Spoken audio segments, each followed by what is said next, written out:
बातचीत नहीं भाई, बिल्कुल भी। क्लास नोट्स निकालें फटाफट, ठीक है।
और भाई क्या हालचाल? माहौल सेट है? चल रहा है भाई पढ़ाई लिखाई? रोटेशनल का होमवर्क कर रहे हो? टफ है या आसान है? आसान है। अभी समय के साथ धीरे धीरे और आसान लगने लग जाएगा, जब तुम इक्वेशंस लिखना सीख जाओगे और फंडामेंटल तुम्हारे क्लियर हो जाएंगे। तो तुम्हें शॉर्ट मेथड्स भी बताऊंगा, लेकिन वो तब बताऊंगा जब तुम्हारे फंडामेंटल क्या हो जाए, क्लियर हो जाए। जैसा सेंटर ऑफ मास में किया था। पहले सेंटर ऑफ मास में आपको सिखाया, फिर बाद में उन प्रॉब्लम्स जिनको सॉल्व करने में आपको दो दो इक्वेशन लिखने की जरूरत पड़ती थी, फिर बाद में मेथड बताया था कि बिना इक्वेशन लिखे ही हमारे आंसर्स क्या हो जाते थे, सॉल्व हो जाते थे। मतलब क्वेश्चन सॉल्व हो जाते थे, आंसर तो क्या। तो चलिए भाई डिस्कशन करेंगे एंड में, ठीक है। क्लास नोट्स निकाल लीजिए, कल जो कुछ भी पढ़ाया था उसको एक बार फटाफट क्विक रिवाइज करें। आपका एग्जाम कब है? 19 दिसंबर, मतलब 2 वीक है हमारे पास, ठीक।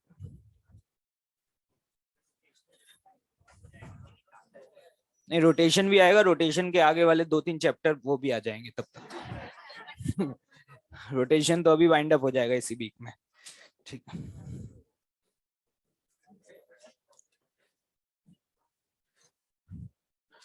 बातचीत नहीं भाई, बिल्कुल भी।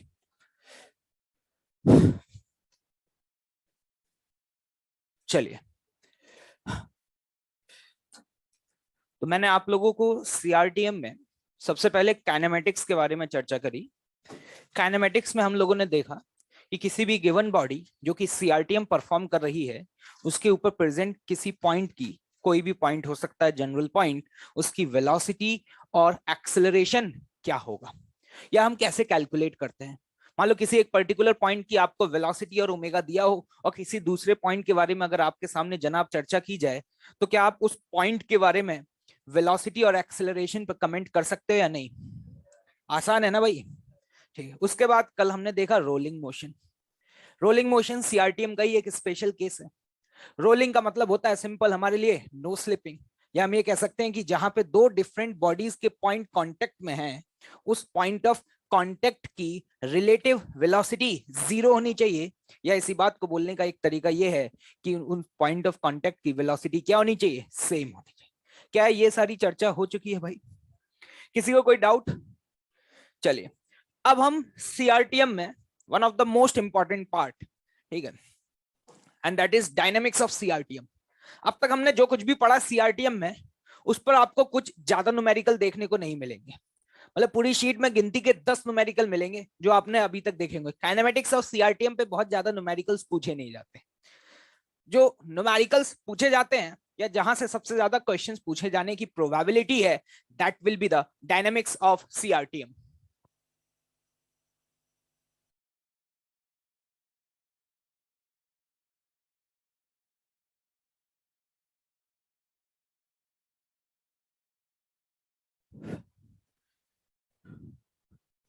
डायनेमिक्स,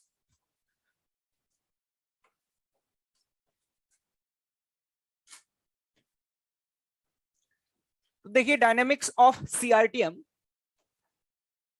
डायनेमिक्स जैसे ही वर्ड आता है तो दिमाग में आता है कि अब हम यहाँ पे बात करेंगे कि अगर कोई बॉडी मोशन कर रही है, तो उसके ऊपर कौन कौन से फोर्सेस लग रहे हैं, which force is responsible for the acceleration, किस फोर्स का टॉर्क रिस्पॉन्सिबल है। आपने देखा कि इससे पहले कल हमने जितने भी रोलिंग मोशन के प्रॉब्लम्स को सॉल्व किया, क्या मैंने आपसे कहीं ये पूछा था कि रस्सी में टेंशन क्या है, या इस पे बॉडी पे कोई फोर्स बताओ जो लग रहा है जिसकी वजह से एक्सेलरेट कर रहा है। मैंने इन सब के बारे में कोई चर्चा नहीं करी थी, क्योंकि अभी तक हम काइनेमेटिक्स की बात कर रहे थे। काइनेमेटिक्स में हम कॉज ऑफ अ मोशन के बारे में स्टडी नहीं करते, सिर्फ मोशन एनालिसिस करते हैं। लेकिन अब डायनामिक्स की बात करेंगे, और डायनामिक्स में अब हमारा मेन पर्पस ये होगा कि अगर बॉडी के पास एक्सेलरेशन है तो कौन है उसके लिए जिम्मेदार, अगर बॉडी के पास एंगुलर एक्सेलरेशन है तो कौन है उसके लिए जिम्मेदार, अगर सरफेस रफ है तो फ्रिक्शन लगेगा या नहीं लगेगा, लगेगा तो किस दिशा में लगेगा। इस तरह की 1000 अलग अलग प्रोफाइल के प्रॉब्लम्स को हम यहाँ डायनामिक्स में सॉल्व करेंगे। लेकिन डायनामिक्स सबसे इंपॉर्टेंट और सबसे आसान टॉपिक है इसका। मैं अभी आपको अगले 10 मिनट में सिर्फ ये सिखा दूंगा कि how to approach the problem. उसके बाद दुनिया का किसी भी किताब का कोई भी सवाल उठा लेना, अगर वो अप्रोच आपने एक बार सीख लिया तो आप हर उस सवाल को उस सिंपल अप्रोच से क्या कर सकते हैं, सॉल्व कर सकते हैं। बस अप्रोच इंपॉर्टेंट है, उसके बाद तो वही सेम कहानी कि मैं आपको 5-6 न्यूमेरिकल करा दूंगा, 20-25 न्यूमेरिकल होमवर्क में दे दूंगा, बस यही होगा। लेकिन उस अप्रोच को समझना है तो थोड़ा सा अगले 10 मिनट तक अपने आप को फोकस करके सुनिएगा एक एक बात को। बहुत इंपॉर्टेंट बातें बताऊंगा, किताबों में नहीं दी होंगी, ठीक है, और जो बातें बताऊं उसको जहन में बिठा लेना। डायनेमिक्स में इंपॉर्टेंट बात पता है क्या है, दिमाग मत लगाओ। इस टॉपिक के आगे ही लिखा होता है कि दिमाग मत लगाओ, जो बोला गया है सिर्फ वो करते जाओ, तुम्हें आंसर अपने आप सही मिल जाएगा। क्लियर है भाई सभी को? ठीक है, देखिए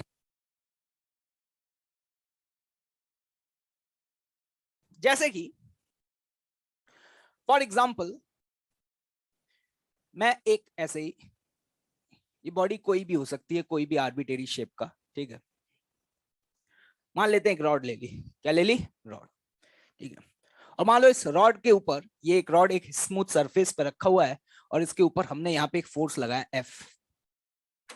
क्या लगाया, फोर्स एफ।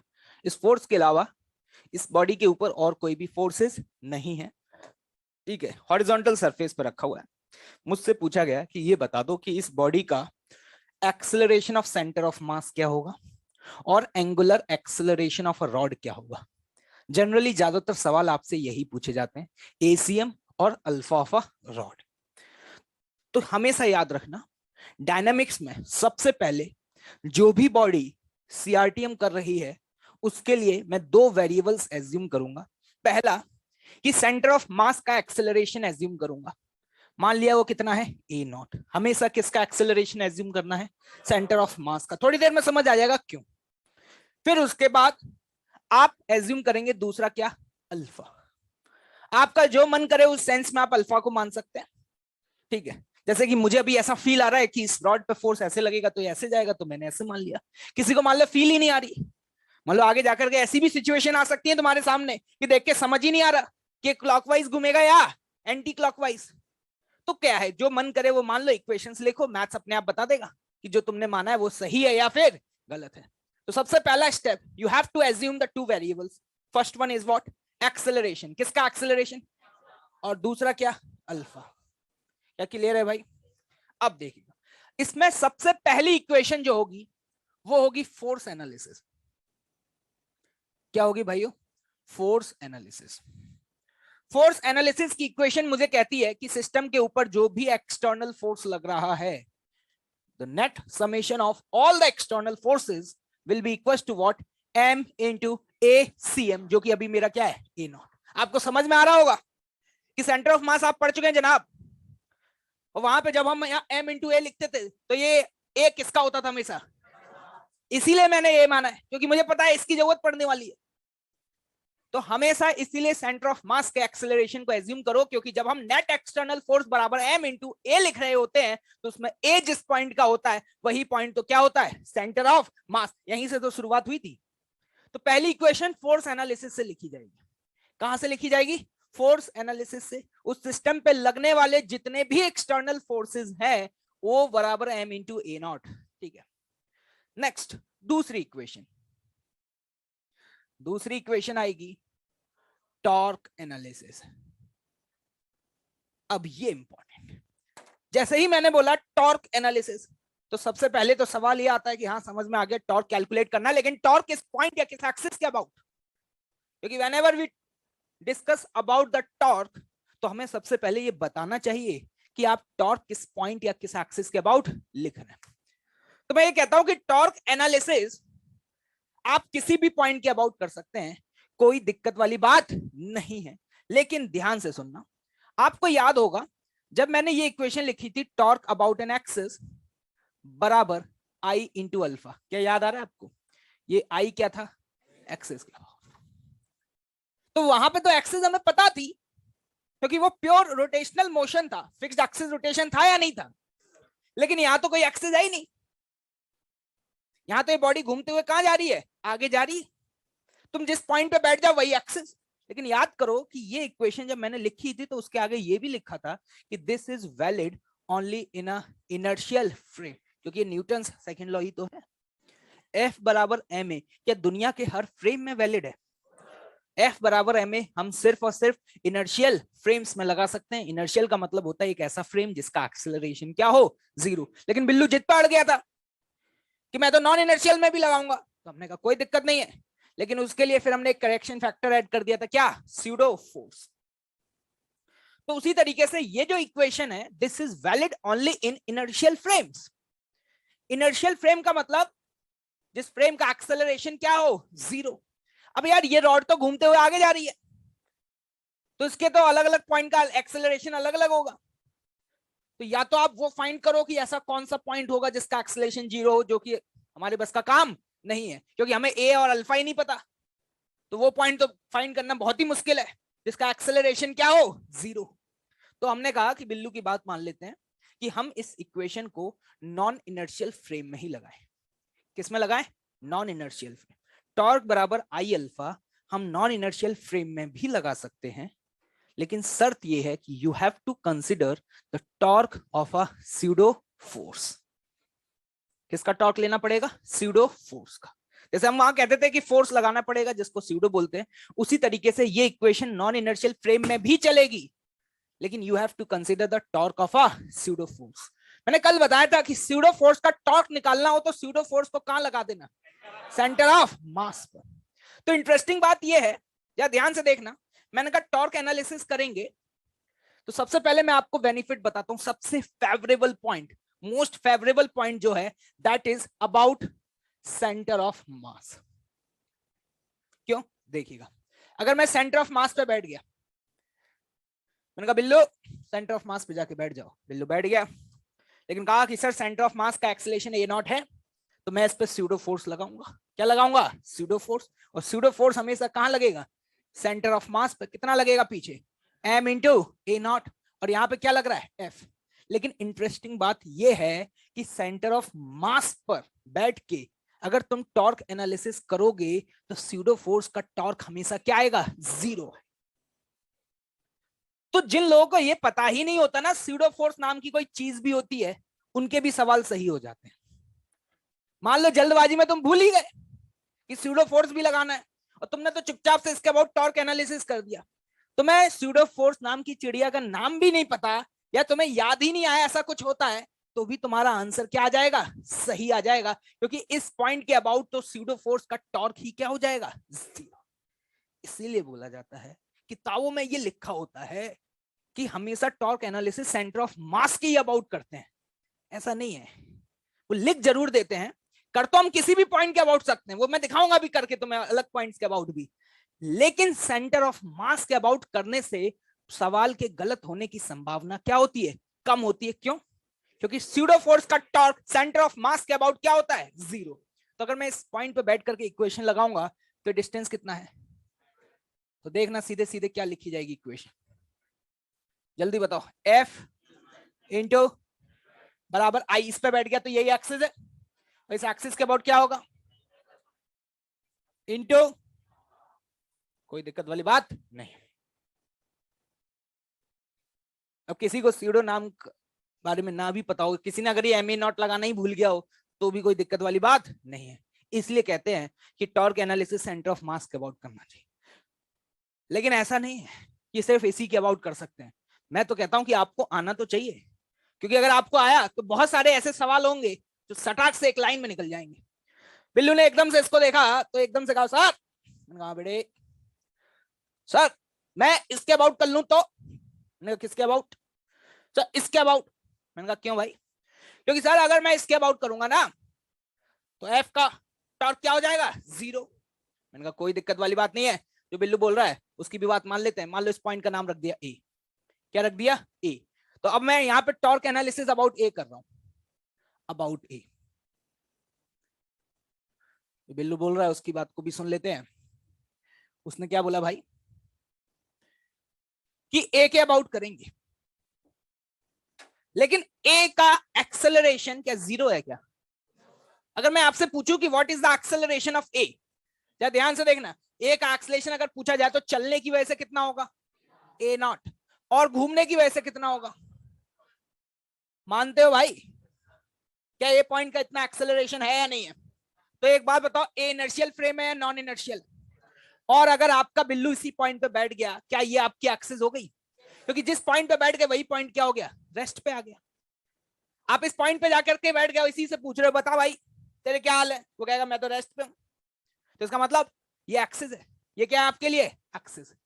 तो इस पे बैठने का बिल्लू के हिसाब से ये तो फायदा मिला क्या, कि एफ का टॉर्क, किसका टॉर्क? एफ का 0 हो जाएगा।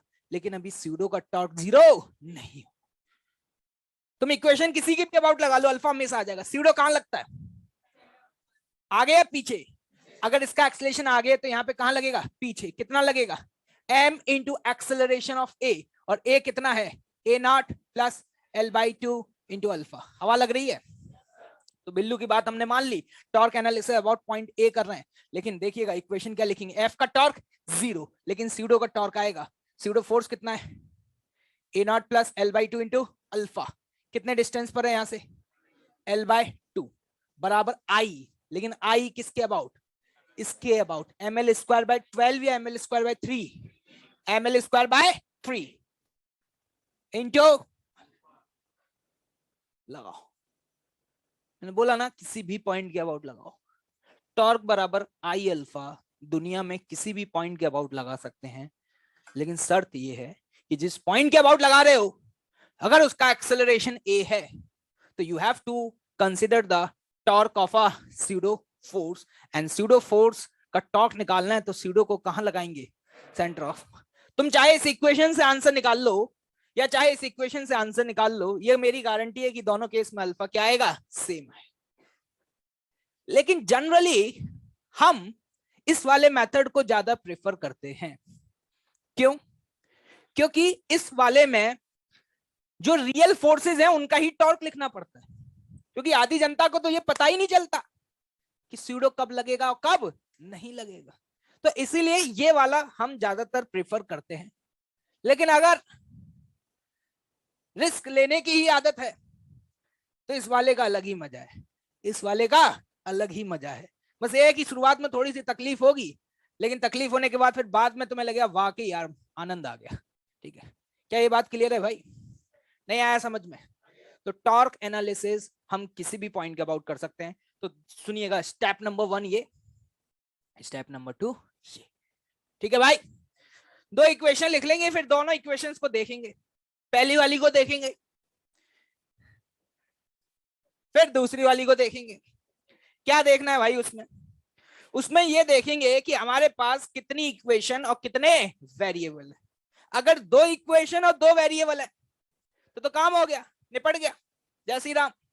और अगर नंबर ऑफ वेरिएबल ज्यादा है, नंबर ऑफ वेरिएबल ज्यादा है, तो ये गारंटी है कि तीसरी इक्वेशन जो आपको मिलेगी वो फिर मिलेगी, वहां पे कुछ एडिशनल इंफॉर्मेशन दिया होगा, और वो एडिशनल इंफॉर्मेशन हो सकता है कंडीशन ऑफ नो स्लिपिंग या फिर रोलिंग मोशन। ये है 3, और इसी के साथ डायनेमिक्स ऑफ सीआरटीएम क्या होता है? खत्म। पहली इक्वेशन सभी लोग साथ में बोलेंगे, जोर से बोलेंगे, एक साथ। सबसे पहले 2 चीजें एज्यूम करें, ए और अल्फा। सबसे पहले फोर्स एनालिसिस, दूसरा torque analysis about centre of मास। लेकिन किसी और के अबाउट करना है तो भी कोई दिक्कत वाली बात नहीं है, लेकिन you have to consider the torque of. और अगर 2 के बाद कहीं कोई कमी पड़ रही है तो तीसरी कहां से आएगी? बस यही है कल्याण। इसी के साथ आपका समाप्त होता है dynamics of CRTM. Note down this.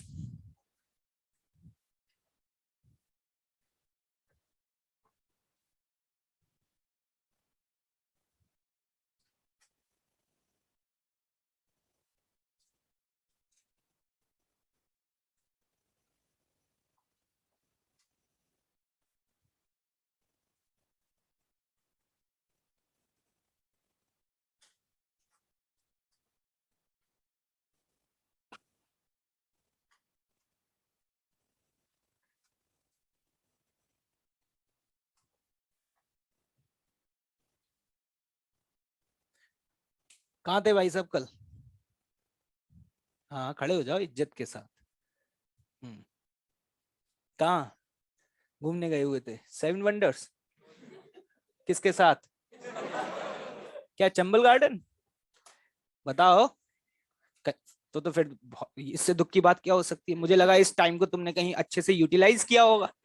Utilise भी नहीं किए तो बर्बाद है फिर तो, मतलब। क्यों? बैठो भाई। ध्यान रखो भाई, क्लास व्लास मिस मत करो।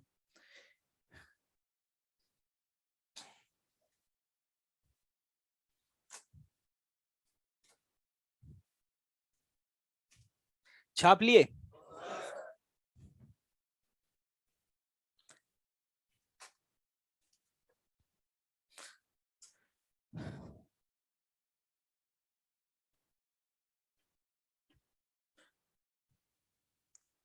हाँ भाई, एक और बात, एक थोड़ी सी रिक्वेस्ट है। वैसे तो रिक्वेस्ट करने की आदत है नहीं, ठीक है, दबंगगिरी बहुत है अपनी तो। जैसे क्लास जब ओवर होती है और जब मैं काउंटर पे बैठा होता हूँ तो क्या मैं देखता हूँ कि एकदम से ये सारे जितने भी लंगूर हैं, ये सारे एकदम से वहां इकट्ठे हो जाते हैं। और उसमें से 80% लंगूर तो बस ऐसे ही खड़े होते हैं, जिनका कोई काम धाम नहीं होता, बस माहौल बनाने आते हैं, ठीक है। उस चक्कर में क्या होता है कि कुछ स्टूडेंट्स जिनको सच में कुछ डाउट्स पूछने होते हैं या कोई एकेडमिक इश्यू डिस्कस करना होता है तो वो हो नहीं पाता। तो आज के बाद क्या है कि रूल्स ये बनाए गए। दूसरा, गर्ल्स स्टूडेंट तो देख के तुम्हें भाग जाती हैं, फिर इतनी भीड़ लगा के खड़े होते हैं, उनको समझ में आ जाता है कि यहाँ पे कोई भी स्कोप है ही नहीं पूछने का। तो आज के बाद अब क्या है कि जैसे मैं काउंटर पे जाया करूंगा क्लास के बाद, दो लाइन बना करेंगी, ठीक है, एक बॉयज स्टूडेंट्स की और एक गर्ल्स स्टूडेंट की, ठीक है। और लाइन में बिल्कुल स्ट्रेट खड़े रहेंगे, कोई भी लाइन के इधर या उधर तो लात मार के उसको सीधे क्लास के अंदर, ठीक है। अब आज का डिसिप्लिन में माहौल चलेगा भाई, ठीक है।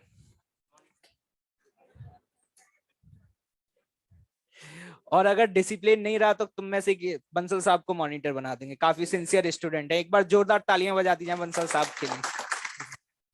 बंसल साहब देखेंगे फिर पूरा ये तामझाम, ठीक है, क्योंकि बंसल साहब बहुत अटेंटिव रहते हैं। चलिए भाई, नोट कर लिया क्या? जो मैंने पॉइंट्स बताए एक बार जल्दी से लिखेंगे फटाफट। कोई डाउट हो तो अभी पूछ लेना, ठीक है, क्योंकि अब मैं इसके बाद कुछ भी नहीं बताऊंगा, अब सीधे सवाल लिखूंगा तुम आंसर दोगे, ठीक है। लिखो, पॉइंट्स लिख लो जो बताएं। To calculate the torque of a, पहला point, to calculate the torque of a pseudo force, to calculate the torque of a pseudo force, we apply it we apply it on the center of mass of a body, we apply it on the center of mass of a body like we do for gravitational forces, like we do for gravitational forces.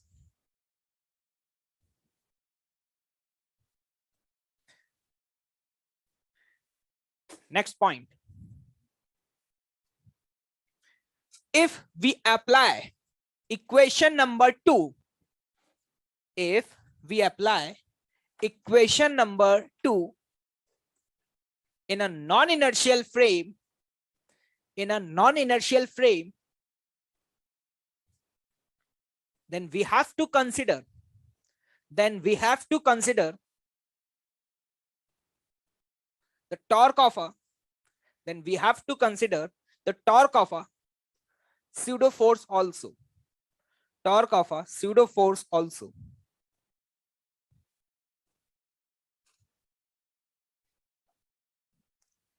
Next point, the most suitable point to apply torque equals to I alpha, tau equals to I alpha, is the center of mass of a body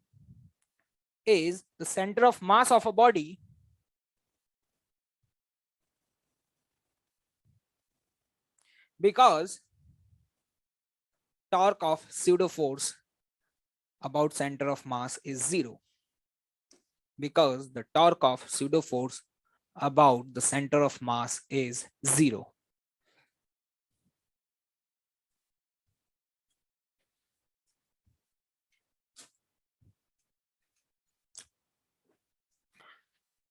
ठीक है भाई, it is clear to all of you. देख लो एक बार, दिमाग में बिठा लो, digest कर लो जो बताया है। किसी को कोई डाउट है तो पूछ लो, क्योंकि मुझे सवाल लिखना है और तुम्हें आंसर बताना है। अब तुम नेक भी फेंपिया है तो लात घूंसे पड़ेंगे तुम्हें। तो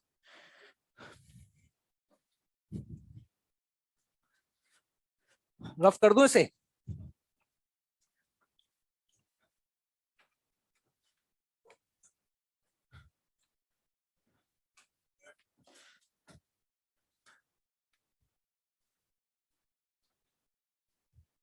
जैसे मैं देखता हूँ कि कुछ स्टूडेंट्स यहाँ पे मैसेज करते हैं कि सर आज मुझे हेडेक था, आज मेरे साथ ये प्रॉब्लम हो गई, जस्ट बिकॉज ऑफ दिस मैं आज ऑनलाइन क्लास अटेंड कर रहा हूँ।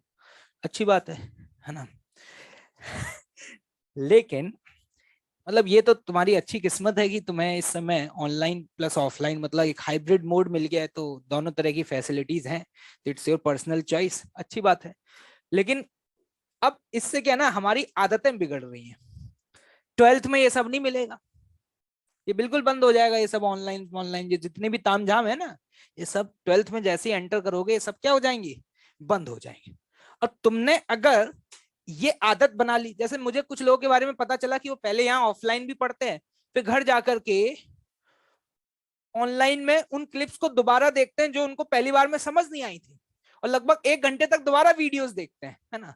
This is your comfort zone, कि आप अपना दिमाग चलाना ही नहीं चाह रहे हैं, है ना? आप बिल्कुल तकलीफ ही नहीं लेते। आपको थोड़ी सी तकलीफ होती है, थोड़ा सा सोचना पड़ता है, वीडियो खोल करके बैठ जाते हैं, वीडियो दोबारा से देखना शुरू कर देते हैं, उन क्लिप्स को दोबारा देखते हैं। ये तुम्हें अगर ऐसा लग रहा है कि इन सब से तुम्हारा बेनिफिट हो रहा है ना, तो मैं बता दूं कि तुम बहुत बड़े लॉस में जा रहे हो, क्योंकि तुम्हारी क्रिएटिविटी, तुम्हारी स्किल ऑफ थिंकिंग जो है ना, वो खत्म हो रही है। भैया इससे पहले भी तो लोग सेलेक्ट होते थे ना, इससे पहले कहाँ ऑनलाइन चलता था? हमने तो 2019 तक सोचा भी नहीं था कि एक दिन ऐसा भी आएगा। हम तो ऑफलाइन ही पढ़ाई करते थे, हम तो ऑफलाइन के खिलाड़ी हैं। हम तो ऑनलाइन ऑनलाइन में तो वैसे भी तुम्हें पता है बिलीव कम ही रखा करते थे। हम तो ठोक ठोक के पढ़ाने वाले लोगों में से हैं, लात घूंसे पढ़े बराबर। ठीक है, ऑनलाइन में तो ऐसा हो नहीं पाता, मजा ही नहीं आता हमें तो ऑनलाइन में, क्योंकि ऑनलाइन में तो तुम चपड़ चपड़ करते रहते हो। मन तो करता है कि बाल निकाल के स्क्रीन से बाहर खींचना, तो हमें तो ऑनलाइन में मजा ही नहीं आता था।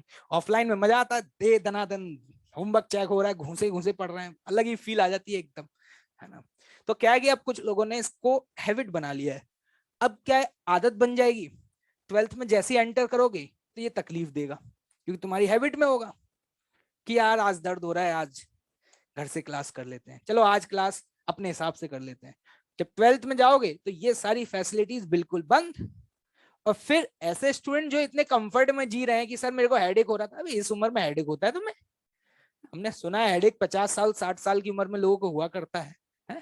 हमें तो साला हेडेक होता भी होगा तो पता नहीं चलता होगा कि इस नाम की भी कोई चीज होती है। सर आज पेट में दर्द था, अच्छा। मतलब ऐसे ऐसे एक्सक्यूज देते हैं, मतलब मेरे लिए तो एक्सक्यूज है भाई, ठीक है? मेरे लिए ये सारी चीजें सिर्फ एक नॉर्मल सा एक्सक्यूज है, क्योंकि ये सारी प्रॉब्लम हर किसी को हो रही है कि मुझे जुकाम हो गया, मुझे खांसी होगी, मैं निपट गया, ये हो गया। अरे हो गया तो हो गया।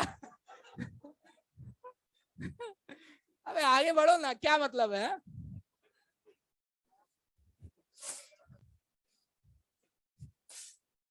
चलिए भाई, क्वेश्चंस की शुरुआत की जाए।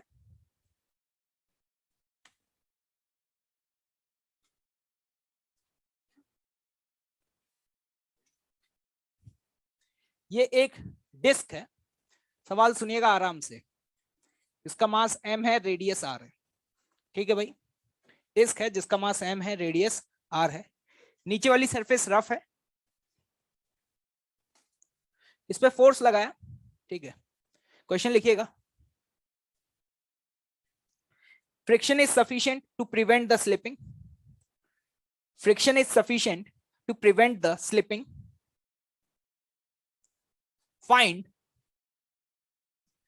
A part ACOM, B part alpha, C part friction force,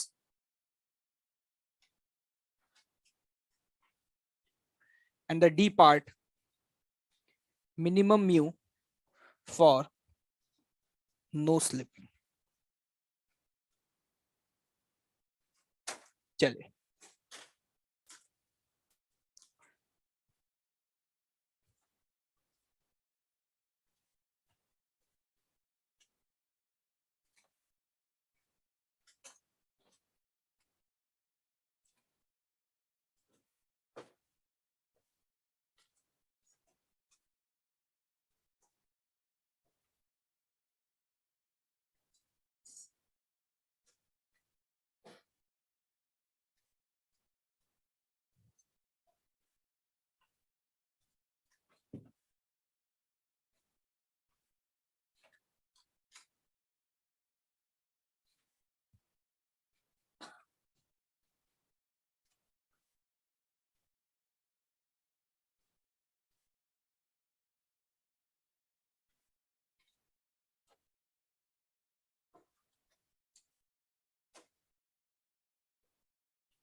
देखिएगा भाई, हाँ 4F0/3.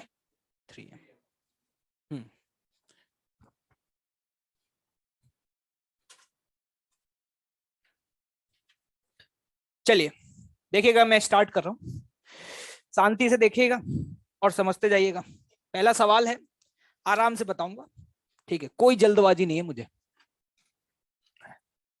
सबसे पहले हम करेंगे डिस्क का फ्री बॉडी डायग्राम बनाएंगे। क्या बनाएंगे? Free body diagram. डिस्क पे एक फोर्स इधर लग रहा है F,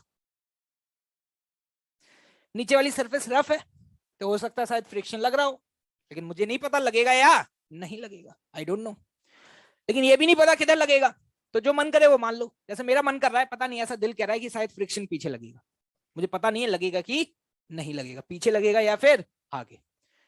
और क्या लग रहा होगा? नॉर्मल और mg, उसको मैं दिखा नहीं रहा हूं क्योंकि नॉर्मल और mg मेरे किसी भी काम के अभी है नहीं इस क्वेश्चन में, ठीक। सबसे पहले फ्री बॉडी डायग्राम, क्या ये सभी लोगों का बन गया? इसके बाद दो वेरिएबल एज्यूम करेंगे, क्या क्या भाई? एक तो सेंटर ऑफ मास का एक्सेलरेशन और दूसरा क्या? अल्फा। चलिए इक्वेशन लिखना शुरू करूं। सबसे पहली इक्वेशन, फोर्स एनालिसिस। कौन सी एनालिसिस? फोर्स। आगे लग रहा है F, पीछे लग रहा है FR, तो जल्दी से बताओ पहली इक्वेशन क्या लिखोगे? F minus FR is equal to what? M into A naught. Equation number, नहीं आया समझ? पक्का? ठीक है भाई। दूसरी equation torque analysis. Torque analysis about centre of mass. किसके अबाउट करेंगे? Centre of mass. Centre of mass के अबाउट स्यूडो का टॉर्क, स्यूडो का टॉर्क 0। क्या ध्यान से देखना, सेंटर के अबाउट F का जो टॉर्क है, क्या वो अल्फा के सेंस में ही है? क्या F का टॉर्क क्या इसी सेंस में अल्फा प्रोवाइड करेगा? क्या फ्रिक्शन का टॉर्क भी अल्फा के सेंस में ही है? लग पीछे जरूर रहा है, लेकिन फ्रिक्शन और F क्या दोनों ही इसे क्लॉकवाइज सेंस, कौन सा सेंस? क्लॉकवाइज सेंस में टॉर्क प्रोवाइड कर रहे हैं। तो क्या मैं टॉर्क लिख पाऊंगा? जल्दी बताओ क्या लिखोगे? डिस्टेंस कितना है? R, नीचे वाला भी कितना है? R, तो मैं ऐसे लिख दूं F प्लस या माइनस? प्लस, इंटू R बराबर I। जल्दी बताओ इसके अबाउट I क्या है? और मेरे भाई क्या है I? क्या डिस्क का पता है? M R²/2, नहीं आया समझ? Into alpha. Equation number 2। किसी को दिक्कत? वेरिएबल कितने हैं जिसके बारे में नहीं पता? ए नॉट के बारे में नहीं पता, अल्फा के बारे में नहीं पता, फ्रिक्शन के बारे में नहीं पता, अननोन कितने हैं, इक्वेशन कितनी है? क्या काम चल पाएगा? तो तीसरी इक्वेशन कहां से आएगी? कंडीशन ऑफ रोलिंग या no slipping, condition of rolling. Rolling का मतलब याद करो, क्या इस पॉइंट ऑफ कांटेक्ट का टेंजेंशियल एक्सेलरेशन सेम होना चाहिए?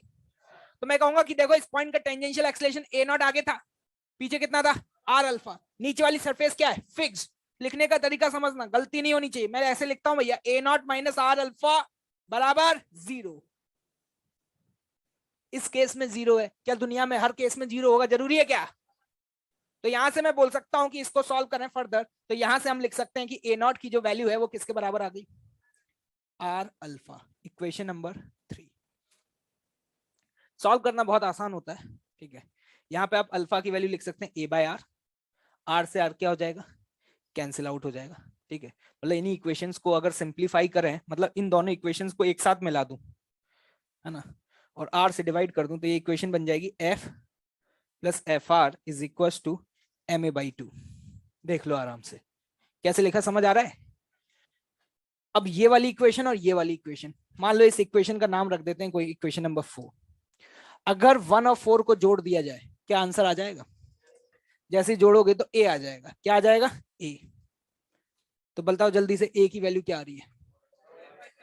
यहां से ए नॉट की वैल्यू आती है 4f/3m। फर्स्ट पार्ट तो यही था, नहीं आया समझ?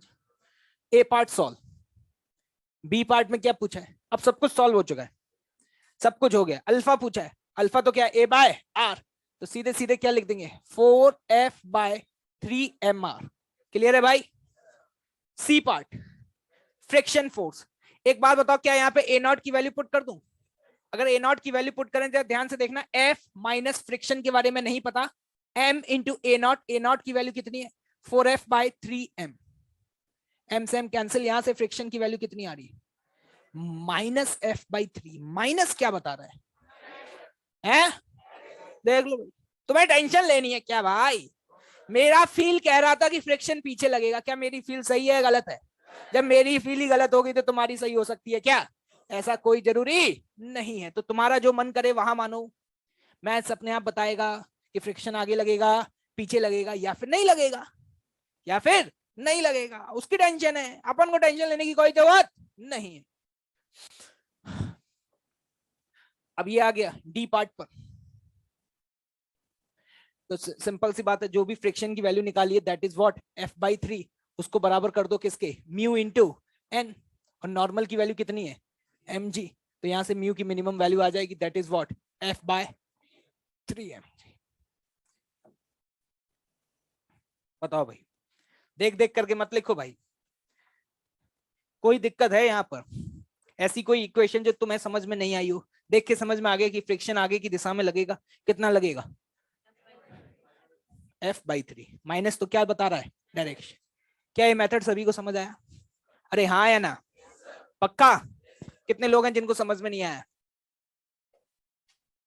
Okay, note down this.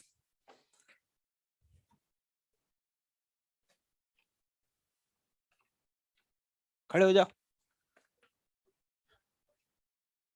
Friction value निकाली ना, फ्रिक्शन की वैल्यू निकाली ना थर्ड इक्वेशन में, इसको सॉल्व करके। हाँ हाँ, इसमें अबे गधा है क्या बिल्कुल ही? यहाँ फ्रिक्शन क्यों आएगा? रोलिंग की कंडीशन में फ्रिक्शन का रोल क्या है? What is the condition of rolling? हाँ, तो उसमें फ्रिक्शन क्यों आएगा?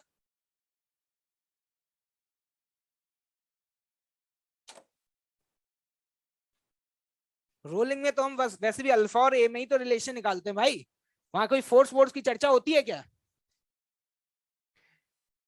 मेथड नंबर 2, झेल पाओ तो ठीक है, नहीं तो छोड़ देना। ये बेसिक मेथड है, इस मेथड से दुनिया का हर सवाल सॉल्व हो जाएगा। मतलब इसमें गलती होने की प्रोबेबिलिटी बहुत कम है। लेकिन अब जो मेथड बताने जा रहा हूं उससे आंसर तो बहुत जल्दी आएगा, लेकिन तभी लगाना जब तुम्हें अपने आप पे कॉन्फिडेंस हो कि मैं गलती नहीं करूंगा। लेकिन तुम गलती के सरताज हो, ठीक है। देखना क्या है। मैंने कहा भाई साहब, टॉर्क एनालिसिस आपने किसके अबाउट करी? हाँ, मैंने कहा भाई साहब मेरा मन कर रहा है कि मैं नीचे वाले पॉइंट के अबाउट करना चाहता हूं, torque analysis about bottom most point. तो उन्होंने कहा भाई ठंड तो रखो, अगर तुम इस पॉइंट के अबाउट टॉर्क एनालिसिस करोगे तो तुम्हें स्यूडो लगाना पड़ेगा। लेकिन मैंने कहा कि इस पॉइंट का टेंजेंशियल डायरेक्शन में एक्सेलरेशन क्या है, 0। तो यहां पर कोई भी स्यूडो फोर्स नहीं आएगा। नहीं आया समझ? दूसरी बात, लोगों ने कहा एक तो होगा इसके पास ये वाला सेंट्रीपिटल, लेकिन सेंट्रीपिटल तो वैसे भी कहां से पास कर जाएगा, सेंटर से। तो इसके अबाउट टॉर्क एनालिसिस के दो फायदे हैं। बताओ क्या क्या है? दो फायदे ये हैं कि एक तो इसके अबाउट फ्रिक्शन का टॉर्क 0, फ्रिक्शन का टॉर्क 0। क्या हो गया भाई? दूसरी बात, इन दैट प्रॉब्लम, इस प्रॉब्लम में ऐसा है कि यहाँ पे एक्सेलरेशन 0 है, हमेशा हो ऐसा कोई जरूरी नहीं है, क्योंकि नीचे वाली सरफेस फिक्स्ड है। नीचे वाली सरफेस क्या है, फिक्स्ड। जब भी नीचे वाली सरफेस फिक्स्ड होती है तो ये मेथड हमारे लिए बहुत ही यूजफुल है, क्योंकि अगर नीचे वाली सरफेस फिक्स्ड है तो इसका टेंजेंशियल एक्सेलरेशन कितना? तो क्या स्यूडो फोर्स आएगा? हाँ या ना? क्या स्यूडो फोर्स आएगा? क्योंकि तुम जिस पॉइंट पर बैठ गए, तुम जिस पॉइंट पर बैठे उसका एक्सेलरेशन क्या है, 0। तो यहाँ कोई स्यूडो फोर्स नहीं आएगा। टॉर्क एनालिसिस करेंगे, डिस्टेंस कितना है, 2r। जल्दी से बताना क्या लिखोगे, F इंटू 2r। फ्रिक्शन का टॉर्क 0 बराबर I, लेकिन I इस पॉइंट के अबाउट, इस पॉइंट के अबाउट I लिखोगे mr स्क्वायर है 3 into alpha, into alpha. Alpha को लिखा जा सकता है क्या, A/r। खत्म, आगे देख लो।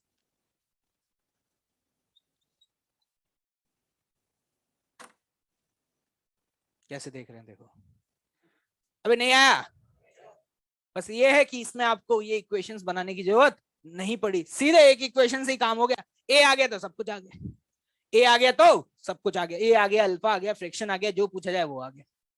क्या फायदा हुआ इस क्वेश्चन में? लेकिन ये मेथड तभी लगाएं जब नीचे वाली सरफेस क्या है, क्योंकि नीचे वाली सरफेस फिक्स्ड होगी तभी तो टेंजेंशियल डायरेक्शन में एक्सेलरेशन क्या होगा, 0। तो यहाँ दो फायदे हुए, एक तो कोई स्यूडो नहीं आया, एक तो कोई भी स्यूडो नहीं आया, और दूसरा फ्रिक्शन का टॉर्क क्या हो गया, 0। Note down this.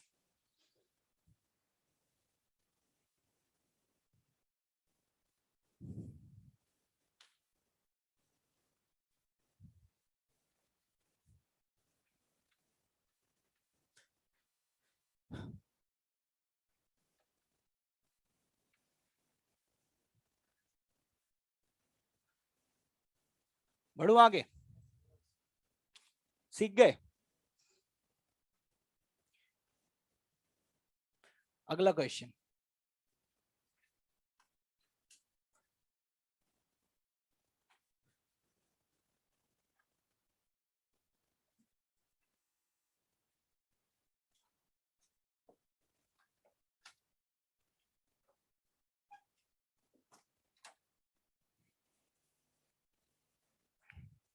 कोई दिक्कत तो नहीं है भाई किसी को?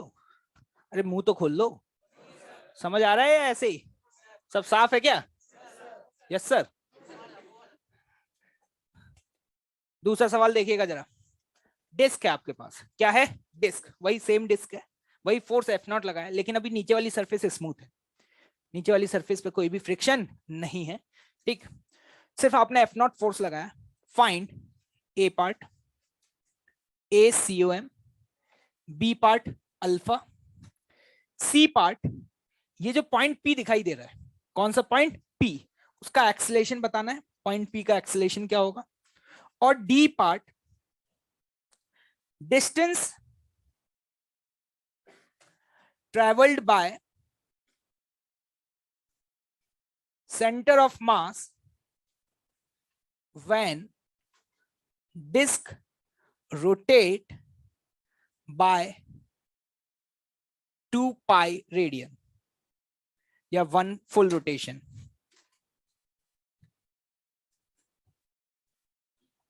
चलिए शुरू हो जाइए फटाफट।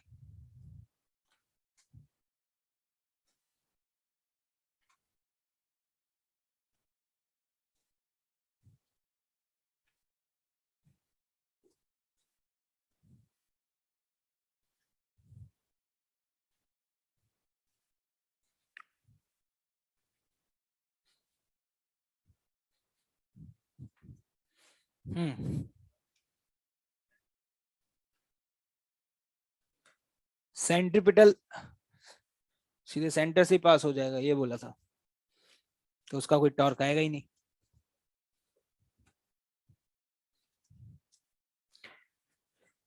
हो गया। इसकी वैल्यू क्या आ रही है?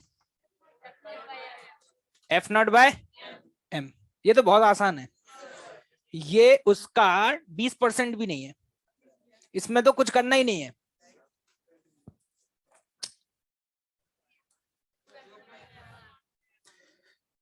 कितने लोग कर चुके हैं? पहले 2 पार्ट कितने लोग कर चुके हैं? Okay nice wonderful. जरा देखिएगा ध्यान से, मैंने इसका फ्री बॉडी डायग्राम बनाया तो हॉरिजॉन्टल डायरेक्शन में सिर्फ एफ नॉट लगेगा क्या? इसके अलावा और कोई फोर्स है? लोगों ने कहा फ्रिक्शन, मैंने कहा काय बात का, नीचे वाली सरफेस क्या है? नीचे वाली सरफेस क्या है? स्मूथ। तो कोई फ्रिक्शन आएगा क्या? नहीं आएगा। तो जल्दी से बताओ, पहली इक्वेशन तो सीधे सीधे यही लिखेंगे, एफ नॉट एक्सटर्नल फोर्स बराबर M into A naught. Centre of mass का एक्सेलरेशन मान लेते हैं ए नॉट है और बॉडी का एंगुलर एक्सेलरेशन अल्फा। क्या हमारे फर्स्ट पार्ट का आंसर आ चुका है भाई? सीधे सीधे क्या हो गया? F naught by M. अब आते हैं बी पार्ट पर। अल्फा क्या निकालना है? अल्फा। टॉर्क एनालिसिस किसके अबाउट करें? सेंटर ऑफ मास के अबाउट। किसका टॉर्क आएगा सिर्फ बताओ? एफ नॉट का कितना आएगा? F naught into R. अरे हाँ या ना? बराबर आई। आई कितना? Into alpha. Into alpha. या सीधे अल्फा आ गया? सीधे बताओ अल्फा की वैल्यू क्या आ गई? 2 mr। क्या सभी को क्लियर है भाई? बाद में छापते रहना, देख लो यहाँ पे ध्यान से, ठीक है? क्या करोगे छाप करके? जब बोला था सॉल्व करने के लिए तब क्यों नहीं किया सॉल्व? अब छाप रहे हो देख देख करके। ये अल्फा की वैल्यू आ गई। कितनी आ गई अल्फा की वैल्यू? 2f0/mr। ठीक है। सी पार्ट, इस पॉइंट का एक्सेलरेशन निकालना है। एक बात बताओ, इस पॉइंट का एक्सेलरेशन चलने की वजह से आगे कितना होगा? A naught. और घूमने की वजह से पीछे कितना होगा? R alpha. मानते हो? ए नॉट चलने की वजह से, घूमने की वजह से, आर अल्फा पीछे। क्या सीधे ए नॉट की वैल्यू आर अल्फा के बराबर कर दूं? नहीं, नहीं कर सकते। क्या क्वेश्चन में कहीं लिखा हुआ है कि ये रोलिंग कर रहा है? लिखा है क्या? तो क्या ए नॉट की वैल्यू आर अल्फा के बराबर कर दोगे क्या? ये सबसे बड़ा ब्लंडर है जो हमें आदत पड़ चुकी है। कहीं भी कितने लोग हैं जिन्होंने ए नॉट बराबर आर अल्फा कर दिया था? बोल दो, बोल दो, कोई दिक्कत की बात थोड़ी है। ये देखो, ये चिल्लाने के बाद गला फट चुका है, यहाँ पर आवाज नहीं निकल रही है कि बेटा ए नॉट को देख करके आर अल्फा मत लिख देना, वी को देख करके आर ओमेगा ने मत लिख। तुम्हारे बोलने का कौन सुनता, हम तो वही लिखेंगे। क्या देखिएगा ध्यान से, पॉइंट पी का acceleration A naught minus R alpha. A naught की वैल्यू ये रही, F naught by M minus R into alpha. Alpha की वैल्यू ये रही। इतनी इज्जत से, इतनी अच्छी हैंड राइटिंग में तो मैंने अपने कभी लेटर भी नहीं लिखा किसी को।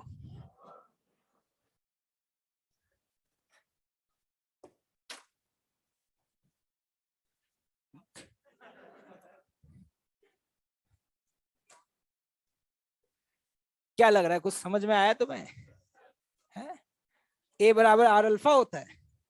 कहीं क्वेश्चन में लिखा था कि ये स्लिप, नो स्लिपिंग है, और इसलिए लोगों ने कहा कि ये पहला पार्ट हो गया तो दूसरा तो हो गया, सीधे आर से डिवाइड मार दो। इस वाले पॉइंट का एक्सेलरेशन कहां आ रहा है, आगे या पीछे?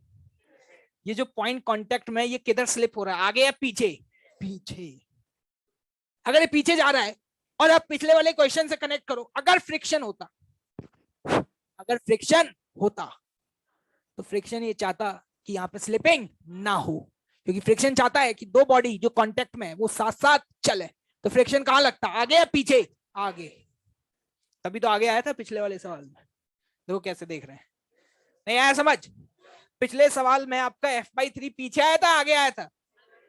क्योंकि ये वाला पॉइंट पीछे जा रहा है, तो फ्रिक्शन अगर होता तो आगे लगता, जिससे कि ये पॉइंट पीछे ना जाए। ये फील है समझने की। ये हो गया आपका C part. Now come to the D part. है distance travel by centre of mass when disc rotate by 2 pi radian. हमें ये निकालना है कि सेंटर ऑफ मास कितना डिस्टेंस चल जाएगा। एक बात बताओ, अगर मुझे डिस्टेंस ऑफ सेंटर ऑफ मास निकालना है तो क्या मैं सीधे सीधे ये लिख सकता हूं, हाफ ए सी एम, जो कि ए नॉट, जिसकी वैल्यू कितनी है, F naught by M into T square. अगर टी पता चल जाए कि कितनी देर में इसने एक रोटेशन कंप्लीट किया, क्या मेरा आंसर आ जाएगा। अब टी कैसे निकालें, उसके लिए ये आपको हेल्प करेगा। एंगुलर वेरिएबल कितना घूमा, क्या तुमने ये इक्वेशन पढ़ी है, थीटा बराबर omega naught T plus half alpha T square, क्या बेटे पढ़ी है। थीटा की वैल्यू कितनी है, ये वाला टर्म प्लस हाफ अल्फा, क्या अल्फा पता है कितना है, 2f0 upon mr into T square.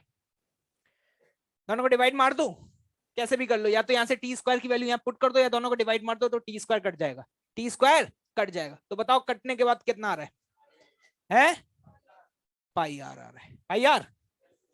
This is the answer of that part. अगर ये रोल कर रहा होता ना बेटा, क्या कर रहा होता, रोल, यहाँ पे रोलिंग हो रही है क्या, ये रोलिंग है क्या, नहीं है। इसको बोला जाता है, वैसे लोग बोल देते हैं रोलिंग विद स्लिपिंग, क्या बोल देते हैं, रोलिंग विद स्लिपिंग, क्योंकि यहाँ पे पॉइंट ऑफ कांटेक्ट का टेंजेंशियल एक्सेलरेशन जीरो है नॉन जीरो है, जीरो या नॉन जीरो, अरे हाँ या ना, देखना ध्यान से। अगर ये रोल कर रहा होता ना, जैसे साइकिल का टायर चलता है, तो जितनी देर में 360 डिग्री घूमता ना, उतनी देर में सेंटर जो है वो 2 पाई आर आगे जाता। कितना आगे जाता, 2 पाई आर। कभी बचपन में ऐसे सवाल किए, टायर पूरा घूम जाए, टायर अगर पूरा घूम जाए तो सेंटर कितना आगे जाना चाहिए, 2 पाई आर। कब, जब रोल कर रहा होता। लेकिन अभी ये 2 पाई आर आ रहा है, पाई आर आ रहा है, पाई आर। क्यों, क्योंकि वो जितनी तेजी से घूम रहा है उतनी तेजी से वो आगे नहीं जा रहा है, क्योंकि पॉइंट ऑफ कांटेक्ट को देखो, ये पॉइंट ऑफ कांटेक्ट रुका हुआ होना चाहिए था, लेकिन ये रुका हुआ है, पीछे की तरफ भाग रहा है, पीछे की तरफ।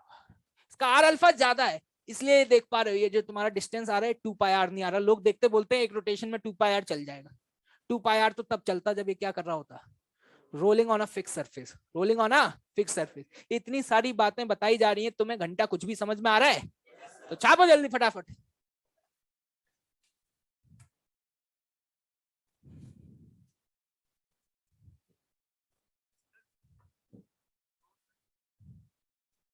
कोई भी कंक्लूजन ना निकाले। लोग सोचते हैं कि स्मूथ सरफेस अगर है तो ये रोल नहीं करेगा, हमें नहीं पता, कर भी सकता है और नहीं भी। क्या मैंने, मुझे पता था क्या पहले से, नहीं पता था, मैंने क्वेश्चन सॉल्व किया, मुझे समझ में आया कि ए नॉट आर अल्फा के बराबर नहीं आ रहा, तो मैंने बोल दिया कि ये रोल नहीं कर रहा। तुम पहले से कोई भी चीज कंक्लूड नहीं करोगे अपने आप, वो बॉडी की शेप पर, फोर्स पर, बहुत सारी चीजों पर डिपेंड करेगा। अगर ये डिस्क की जगह रिंग होती ना, क्या होती, रिंग, तो यहां पर ये रोल कर रहा होता। तो तुम तो जस्ट गो विथ फंडामेंटल। मैंने क्या बोला था, डायनामिक्स ऑफ सीआरटीएम का मतलब क्या है, दिमाग नहीं, कोई भी कंक्लूजन नहीं निकालना फालतू का। लोग यहां से कंक्लूड करते हैं अच्छा आज के बाद स्मूथ सरफेस होगी तो रोल नहीं करेगा, मैं फालतू की बात नहीं, ये सब कोई भी कंक्लूजन नहीं निकालना, जस्ट गो विथ फंडामेंटल। मैंने यही तो सिखाया भाई, क्या मैंने नहीं सिखाया था तुम्हें, अरे सिखाया था क्या, ये मैंने नहीं सिखाया था। मैंने कहा तो दो के बाद तीसरे पे तो तब जाएंगे, दो को अच्छे से देखो, क्या याद आ रहा है, पहले को देखो दूसरे को देखो, दो से काम हो गया तो कोई दिक्कत वाली बात नहीं है। यहां तो तुम्हें इक्वेशन लिखने की जरूरत ही नहीं पड़ती, पहली इक्वेशन लिखते ही ए नॉट आ जाता है, दूसरी इक्वेशन लिखते ही अल्फा आ जाता है, क्योंकि यहाँ पे कोई अननोन फोर्स ही नहीं है। अभी भी नहीं आया, क्या अगले सवाल की तरफ मूव किया जाए, चलिए देखते हैं।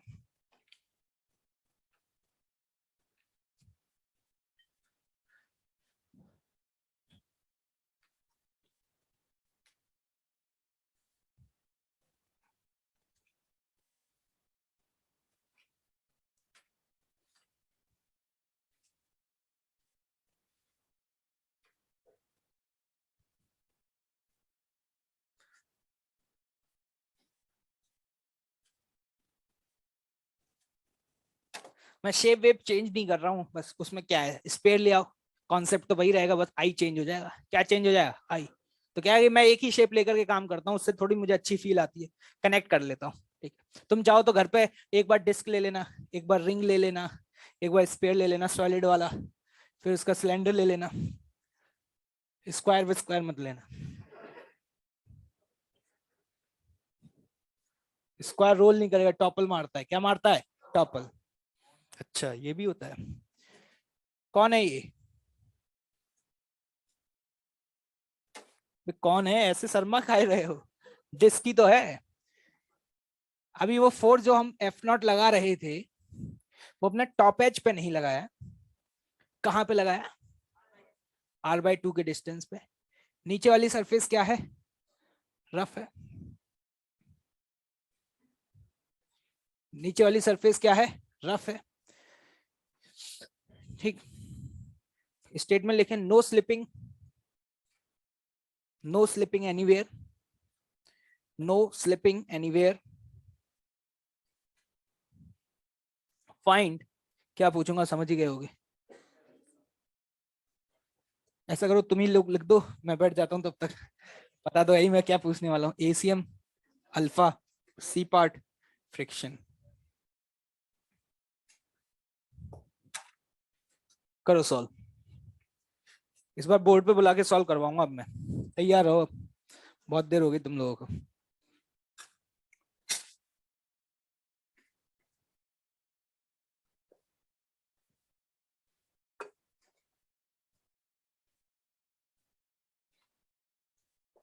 फटाफट इक्वेशन लिख दो, सॉल्व मैं कर दूंगा।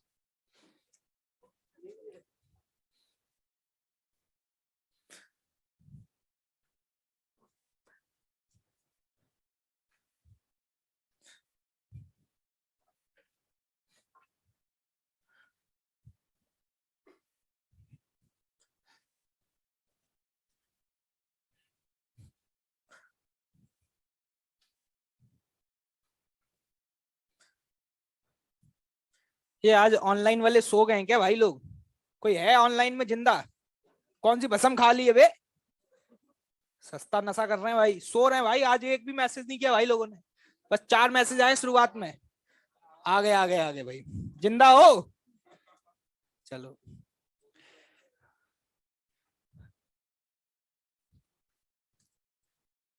पता चले बस लॉग इन करके पैग मार रहे हैं।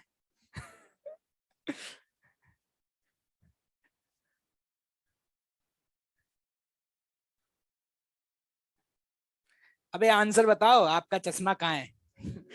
ये नहीं बोलते तो ज्यादा अच्छा रहता है। सवाल नहीं, फोकस इनका कहीं और ही रहता है। आओ बताएंगे। आ गया तुम्हारा आंसर? क्या आ रहा है? ये कैलकुलेटर क्या निकल रहा है? ये मोबाइल कैसे आगे बाहर है? भाई रेट तो अभी कर जाओ।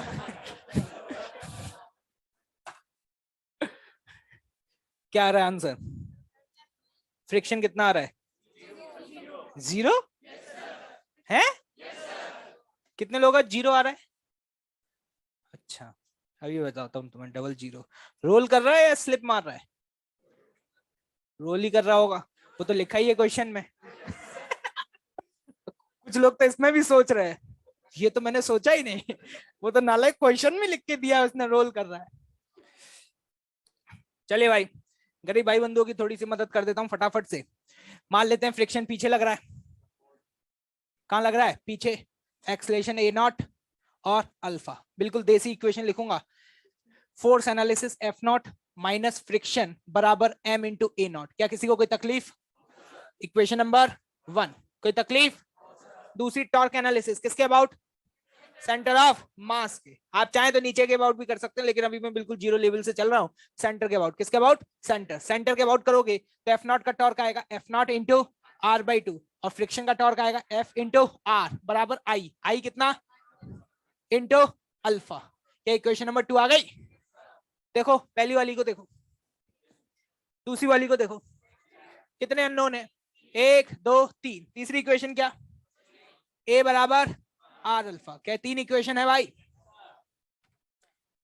इसका सॉल्व करना, आप डायरेक्ट लिख दे रहे भाई। ठीक है, ये सॉल्व करोगे तो जैसे ही एड वेड करोगे तो फ्रिक्शन की वैल्यू 0 आ जाती है। फ्रिक्शन की वैल्यू कितनी आ जाती है? हैं? पक्का? और फ्रिक्शन की वैल्यू 0 आ गई तो तुम्हें दिख रहा है सीधे सीधे ए नॉट की वैल्यू क्या आ गई? F naught by M.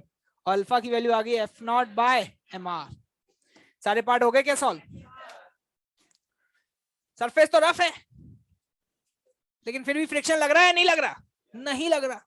क्यों नहीं लग रहा? सुनिएगा ध्यान से कि जो आपने एफ नॉट लगाया है ना, इस एफ नॉट की वजह से जो एक्सेलरेशन डेवलप हुआ और जो अल्फा डेवलप हुआ वो कुछ इस तरीके का डेवलप हुआ कि इस पॉइंट का ए नॉट और आर अल्फा बिना फ्रिक्शन के ही क्या आ गए, बराबर। बिना फ्रिक्शन के ही क्या आ गए, बराबर। तो फ्रिक्शन तो तब लगता है जब वहां पर टेंडेंसी आती है स्लिपिंग की। क्या इस समय स्लिपिंग की टेंडेंसी है, क्या नहीं है? तो फ्रिक्शन जीरो। अच्छा, तो इसका मतलब यह है कि अगर इस वाले सवाल को मैं ऐसे पूछ लेता कि नीचे वाली सरफेस रफ की वजह स्मूथ होती और ये जो फोर्स है ये मैंने यहां लगाया होता r/2 पर डिस्क के केस में, तो ये रोल करता है स्लिप मारता? फ्रिक्शन का तो कोई रोल ही नहीं है। फ्रिक्शन है तो भी कुछ नहीं कर रहा। यहां था फ्रिक्शन लेकिन इसको जरूरत ही नहीं पड़ी, ठलुआ है। यहाँ फ्रिक्शन था लेकिन डिस्क ने कहा ऐसा है भाई साहब, हम अपना बंदोबस्त खुद करके लाए। ठीक है, हमारे पास आज आपने फोर्स इस जगह लगाया है कि हमारी वजह से जो ए आया है और हमारी वजह से जो अल्फा आया वो कुछ इस तरीके से सेट हुए हैं कि पॉइंट ऑफ कांटेक्ट का टेंजेंशियल एक्सेलरेशन क्या है, जीरो। तो ये जो तुम्हारे पास फ्रिक्शन है ना, जेब में रख लो, हमें इसकी कोई जरूरत नहीं है। तो लोगों ने कहा यार जब जरूरत ही नहीं है तो हटा के इसको स्मूथ पे रख दो। किस पर रख दो, स्मूथ पे। तो अगर स्मूथ पे भी रख देते तो ये वाली चीज और वो वाली चीज सेम है, अलग अलग है? इसीलिए कभी कंक्लूड नहीं करते हैं। क्या भाई बताओ, स्मूथ सरफेस पर रोल करते हो दन दनादन चल रहा है या नहीं चल रहा है?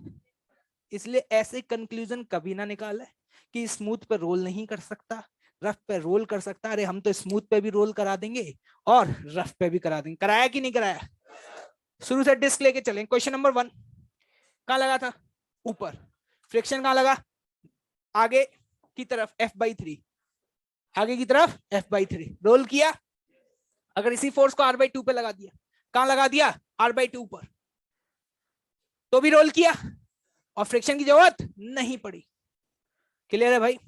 कल आपको एक ऐसा मेथड बताऊंगा जिसमें इस तरह के सवालों को देखते तुरंत पता चल जाएगा ये फ्रिक्शन लगेगा या नहीं लगेगा फॉर द रोलिंग मोशन, और लगेगा तो किधर लगेगा, आगे या पीछे। लेकिन अभी जो फंडामेंटल तरीका है ये तो हमें आना चाहिए भाई। आप तो मान करके करो, क्या मुझे पहले से पता था कि फ्रिक्शन की वैल्यू 0 आएगी? नहीं पता थी। देखो पता तो था लेकिन तुम्हारे सामने तो मैंने फ्रिक्शन को इन्वॉल्व किया ना। तो देखो यही है फंडामेंटल इसका। क्या ये क्लियर रहेगा भाइयों? तो इस तरीके फालतू के कोई भी आज हमने जितने भी सवाल किए, क्या हमने दिमाग का बिल्कुल भी यूज किया? जो हमें शुरुआत में फंडामेंटल कॉन्सेप्ट्स बताए गए थे, 3 इक्वेशंस कैसे लिखनी है, क्या सिर्फ उन्हीं का यूज करके हम किसी भी सवाल को सॉल्व कर सकते हैं? क्या हमें इस बारे में सोचना है कि फ्रिक्शन लगेगा या नहीं लगेगा? बिल्कुल नहीं सोचना यार। सिर्फ सरफेस है मान लो, लेकिन ये आगे या पीछे ही मानना, ऊपर या नीचे मत मानना। या किसी एंगल पे मान लिया सर, थीटा पे मान के कर ले सर। सर आ तो जाएगा ये आंसर, आ तो तब भी जाएगा, लेकिन ज्यादा कॉम्प्लिकेट करने की जरूरत नहीं है। तो ठीक है, आज यहीं पर स्टॉप करते हैं डिस्कशन। नहीं ज्यादा नहीं पढ़ाते भाई हम।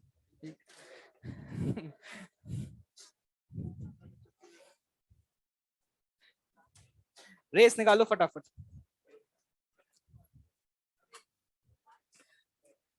आज जो कुछ भी पढ़ाया है, सवाल तो मैंने बहुत कम कराए हैं, 3 ही सवाल कराए हैं, लेकिन जो कुछ भी पढ़ाया ना इसको पढ़ के आना। ठीक है, कल इसी को आगे कंटिन्यू करेंगे। फिर ले आओ, रेस है तुम्हारे पास?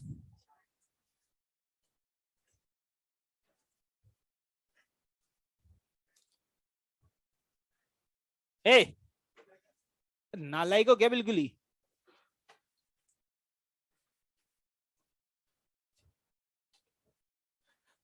जैसे मैं बहुत सारे पॉइंट्स बताता हूँ ना तो लिख भी लिया करो उनको, ये 1.5 साल बाद याद नहीं आएगा कुछ कि फ्रिक्शन के बारे में क्या बताया था सर ने। बस ये याद रहेगा कि हाँ एक सर थे जो फिजिक्स पढ़ाने आते थे, दैट्स ऑल। नाम भी याद नहीं आएगा। अच्छा बस नाम ही याद रहेगा मतलब। उस उसके अलावा कुछ याद नहीं रहेगा।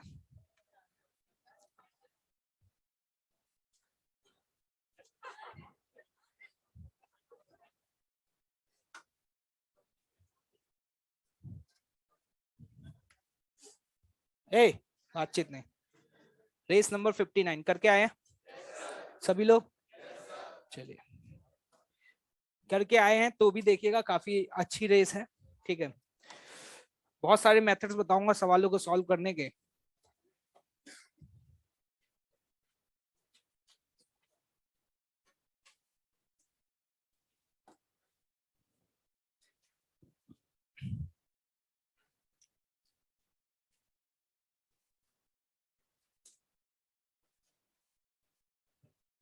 कितना समय लोगे अभी मुंह बंद करने का?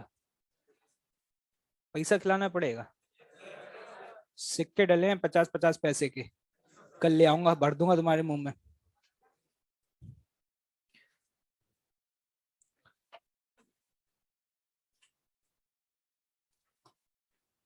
भाई साहब, बहुत इंपॉर्टेंट डिस्कशन चल रहा है तुम्हारा, खड़े हो जाओ जरा। Last bench. मुंह बंद नहीं होता तुम्हारा, मास्क लगाने के बाद कैसे बोल लेते हो? कहां से आया ये टैलेंट तुम्हारे पास? एक तो मास्क लगा लेंगे भाई साहब, सामने वाले को पता ही ना चले कर क्या रहे हैं, अंदर सुपारी चल रही है। मैं जब से पढ़ा रहा हूँ भाई साहब, 1 घंटे से ज्यादा हो गया मुझे पढ़ाते हुए, लेकिन तुम्हारा मुंह बंद नहीं हुआ, कभी इधर कभी इधर, कभी आगे कभी पीछे। पीछे पता नहीं क्या कर रहे हैं, दीवार है पीछे तुम्हारे, हैं? क्या दिक्कत होगी? क्या रेस नहीं लाए? तो फिर क्या मांग रहे हो उससे?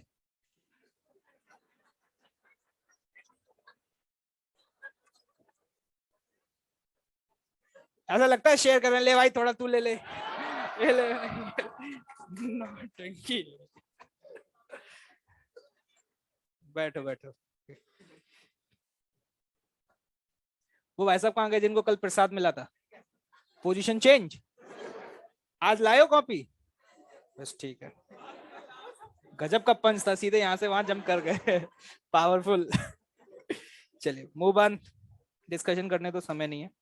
Yes, race 59, question number 1। 59 question number 1। Question number 2। हाँ, पहले से रखा हुआ है 24, उसका बाद उसमें 12 और ऐड कर दिया है। ये डिफरेंशियल पुली वाला सवाल है। मतलब आपके सामने सिचुएशन ये हो गई है, ये कितना हो गया? 36 kg। और ये कितना है? कितना है? अच्छा, वो निकाल चुके होगे पहले वाले पार्ट में।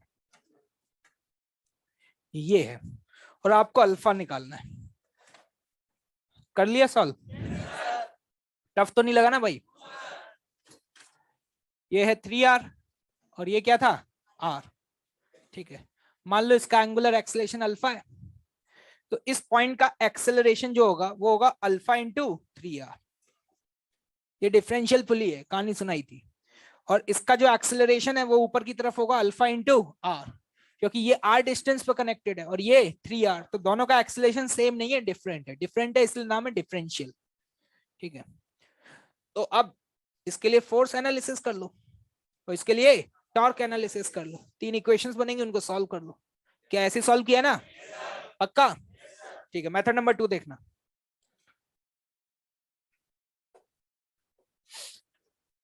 सर ने आपको एक रिलेशन सिखाया था, नेट एक्सटर्नल टॉर्क, बताया था?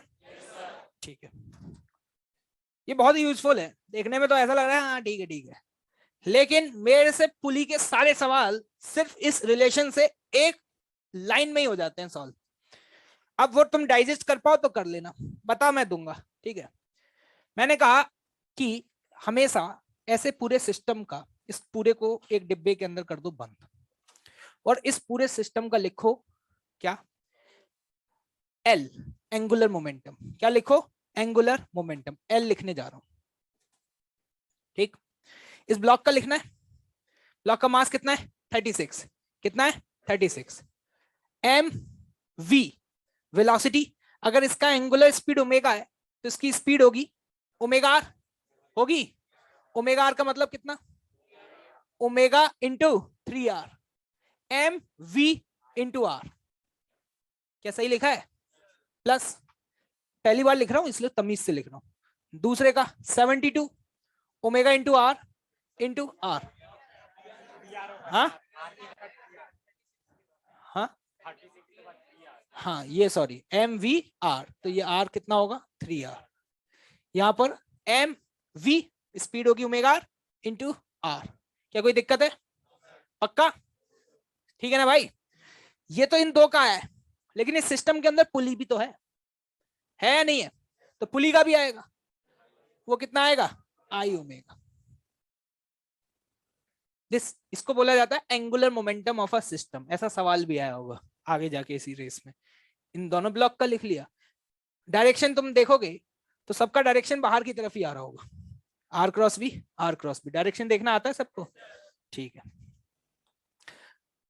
तो क्या करो ना, ये आर स्क्वायर ये सारे टर्म तो एक साथ लिख लो, ठीक है। आई वाई लिख लेना, आर की वैल्यू पुट कर लेना, वो सब। ओमेगा को बाहर निकाल लो, ओमेगा को क्या कर लो, बाहर निकाल लो। ये हो जाएगा 36 into 9 R square plus 72 R square plus I into omega.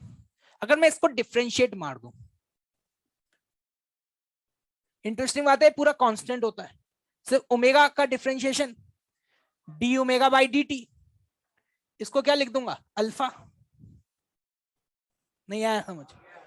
ठीक है, ये हो गया अल्फा। ये होगा टॉर्क के बराबर। ये किसके बराबर होगा, टॉर्क। अगर तुमने इस पूरे को सिस्टम ले लिया है और तुम इस पॉइंट के अबाउट टॉर्क एनालिसिस करो, इस पॉइंट के अबाउट टॉर्क एनालिसिस करोगे तो जहां पे बंधा हुआ है वहां से टॉर्क तो क्या हो जाएगा इसका, जीरो। टेंशन इंटरनल हो जाएगी। टेंशन क्या हो जाएगी, इंटरनल। पूरे को एक सिस्टम मानने का फायदा यही है कि टेंशन वेंशन सबका टॉर्क क्या हो गया, जीरो। सिर्फ एमजी का टॉर्क आएगा।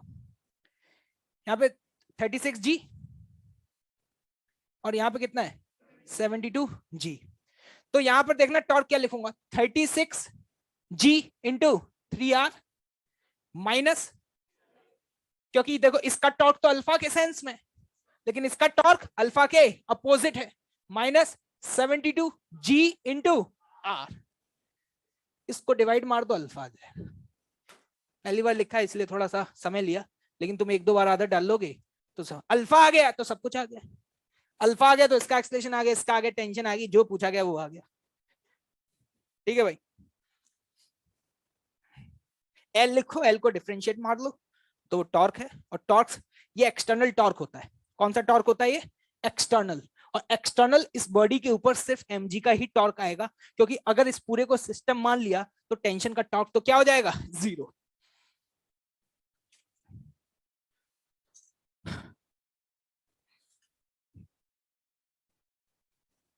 जितने भी सवाल तुमने एससीवी में देखे थे, कल बता रहा था ना मेथड, फंडामेंटल तरीके, है ना,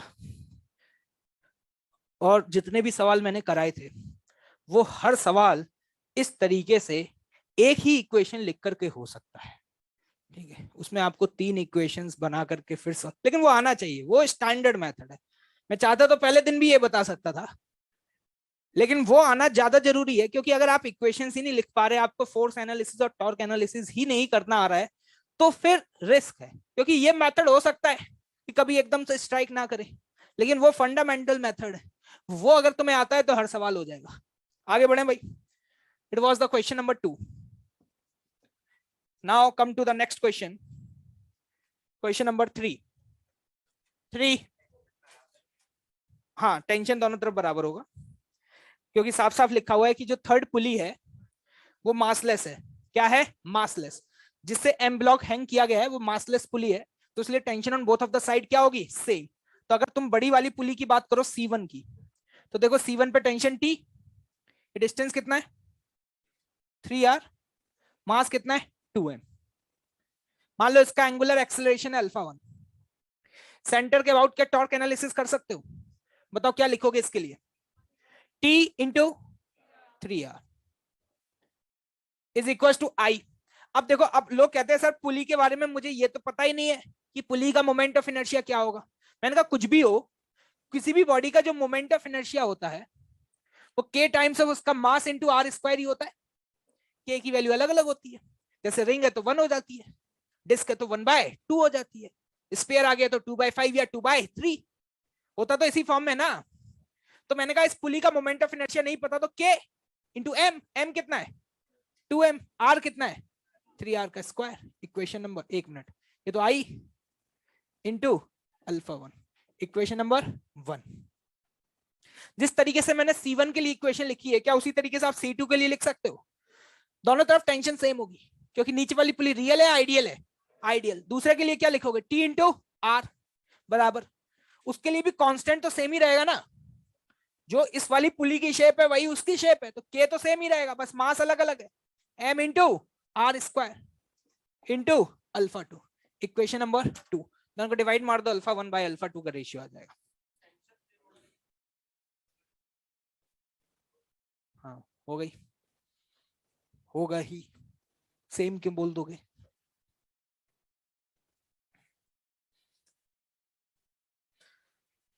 ये था question number 3। Yes, next question number 4। 4 देखो, 4 होना चाहिए था यार। कितने लोगों से हुआ? क्या दिया आंसर? नन ऑफ दीज दिया होगा। डाइजेस्ट नहीं होता नन ऑफ दीज कैसे? देखना जरा ध्यान से, एक ये पुली है और एक ये पुली है। देखो यार, ये पुली घूमेगी ना, ये ऐसे घूमेगी। ये वाली जो पुली है, ये कर रही है फिक्स्ड एक्सिस रोटेशन। क्या कर रही है? Fixed axis rotation. ध्यान से सुनना, रोटेशन का डिस्कशन बहुत इंपॉर्टेंट है, ठीक है? ये कर रही है फिक्स्ड एक्सिस रोटेशन, तो मान लो ये इसका अल्फा 1। ये क्या कर रही है? घूम भी रही है, चल भी रही है, सीआरटीएम कर रही है। क्या कर रही है? सीआरटीएम। इसके बारे में उन्होंने बताया है कि इसके सेंटर का एक्सेलेरेशन कितना है, a2, और एंगुलर एक्सेलेरेशन कितना है, अल्फा 2। ये इन्होंने बताया, ठीक। कल मैंने बताया था रस्सी के इस पॉइंट और इस पॉइंट, इन दोनों पॉइंट का एक्सेलेरेशन सेम होगा या अलग अलग होगा?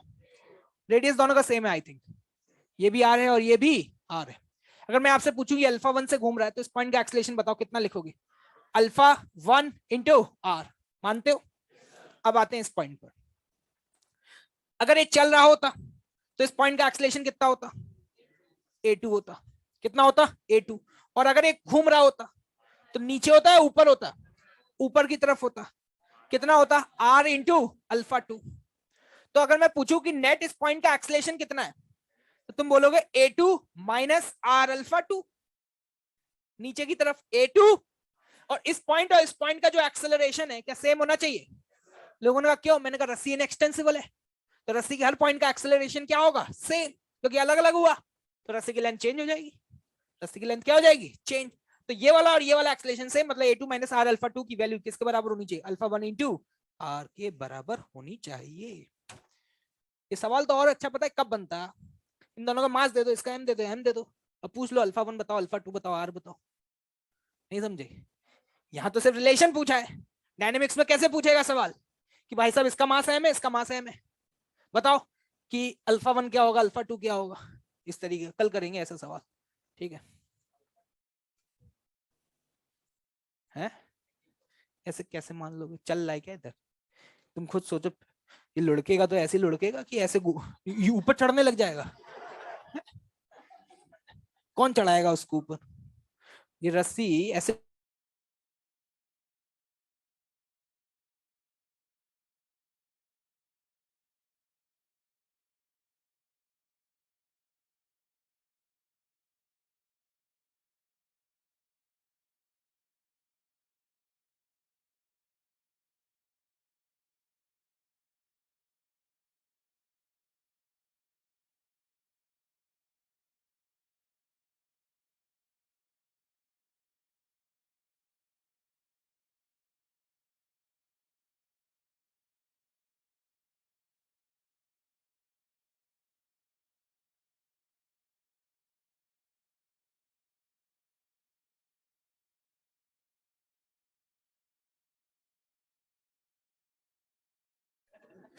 मेहनत करने वालों के पास सब कुछ आएगा भाई। हाँ भाई, सब बढ़िया? पता नहीं, नींद खुली होगी, इनको पता भी नहीं चला होगा लाइट चली गई। आधे तो छोड़, जैसे डिस्कशन शुरू होता है आधी जनता तो भाग जाती है भाई, मन तो करता ना।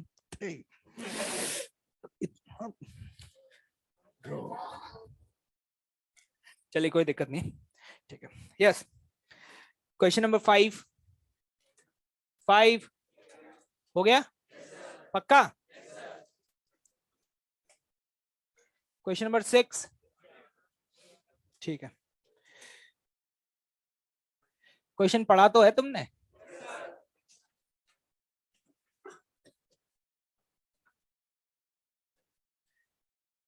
तो यहाँ पे ब्रेक लगा दिए, ब्रेक यहाँ से फोर्स लगा रहे हैं 2 mg।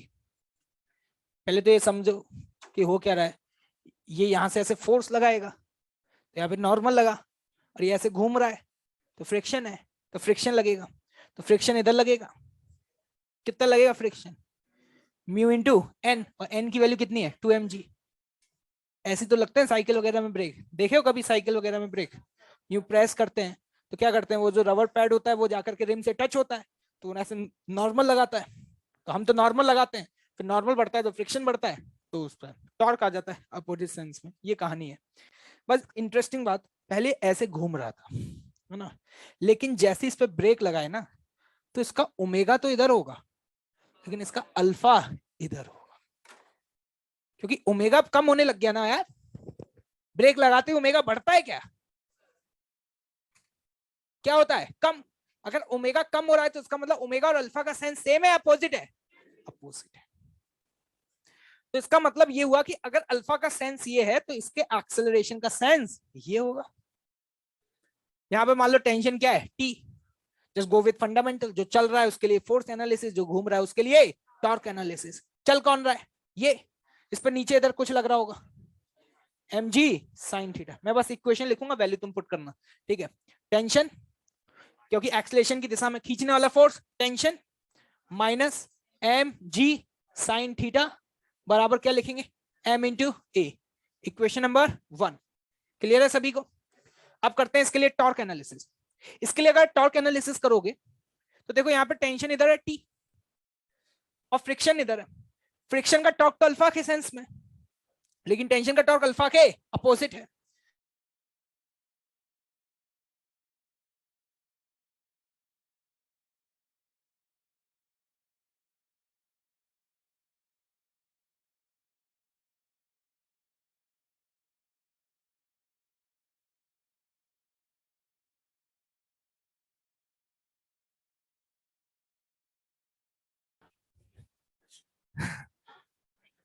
फ्रिक्शन इंटू 2r, क्या ये सही लिखा है, माइनस टेंशन इंटू आर बराबर आई शायद दिया हुआ है 2m r square into alpha, लेकिन पॉइंट ऑफ कांटेक्ट का एक्सेलरेशन तो सेम होगा ना, भाई डिस्टेंस कितना है यहाँ से r, तो आपको ये भी समझ में आना चाहिए a बराबर क्या होगा r अल्फा, तो अल्फा की वैल्यू को क्या a बाय r लिख दूं, यार डिवाइड मारना, ये कट जाएगा, दोनों को ऐड कर देना, आंसर आ जाएगा। तो यहां से एक्सेलरेशन आ जाएगा, क्या आ जाएगा, एक्सेलरेशन। नहीं आया समझ, पक्का। It was the question number 6। Next question number 7। Seventh में पूछा कि कितने समय के बाद ये रुक जाएगा, है ना। ब्रेक लगे 7 सेकंड पे, तो पहले 7 सेकंड तक तो वो एक्सेलरेट किया, तो तुम्हें ये निकाल लेना चाहिए कि 7 सेकंड में उसका ओमेगा कितना हो गया होगा। क्या मेरी बात समझ पा रहे हो।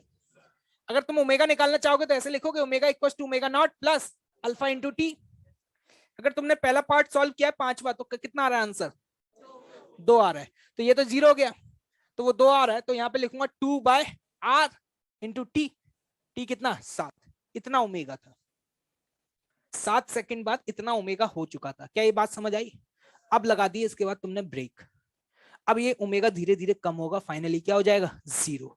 तो मुझसे ये पूछा गया कि कितनी देर बाद 0 हो जाएगा, तो मैं ये लिखूंगा omega final equal to omega initial plus alpha into नया वाला T1। ये तो क्या कर देना है 0, जे वाला इधर पुट कर देना, ये वाला अल्फा यहां से आ जाएगा। अगर तुमने सेकंड पार्ट सॉल्व किया है, कौन सा पार्ट, सेकंड पार्ट किया तो वो वाला अल्फा रख दो, क्या T1 आ जाएगा, खत्म हो गया। नहीं आया समझ, क्वेश्चन समझ आ गया था। देखो एक तरीका तो ये है इक्वेशन लिख करके ये ए निकालने का, एक और तरीका जो मैंने अभी थोड़ी देर पहले बताया था, कर दो डिब्बे के अंदर बंद, एल लिख लो, एल मतलब एंगुलर मोमेंटम, क्या लिख लो, एंगुलर मोमेंटम, ठीक है। जैसे मैं फिफ्थ वाले बता देता हूँ, फिफ्थ वाले में तो तुमने इक्वेशन लिख के ही तो किया होगा, जैसे फिफ्थ किया वैसे ही सिक्स किया है ना, कोई भी देख लो, चलो सिक्स्थ देख लो, कौन सा देख लो, सिक्स्थ। इसकी वेलोसिटी नीचे की तरफ थी v, एंगुलर मोमेंटम लिखना कितना लिखोगे, m v इंटू आर, ये तो ब्लॉक का हो गया, लेकिन पुली का भी आएगा, पुली का क्या लिखोगे, I इंटू ओमेगा, लेकिन ओमेगा को क्या लिखा जा सकता है यहाँ पे, v बाय आर। क्या सही लिखा है क्या, पक्का। एक काम करो, ये L लिखा है, इसको R से मल्टीप्लाई कर लो, R से डिवाइड मार लो, तो उससे क्या होगा ना, ये कट जाएगा, ये आर स्क्वायर और ये ऊपर R, उससे आर स्क्वायर से आर स्क्वायर क्या हो जाएगा, कट जाएगा, तो उससे क्या ना एम वी आर वाला टर्म कॉमन आ जाता है बाहर, और कुछ नहीं है।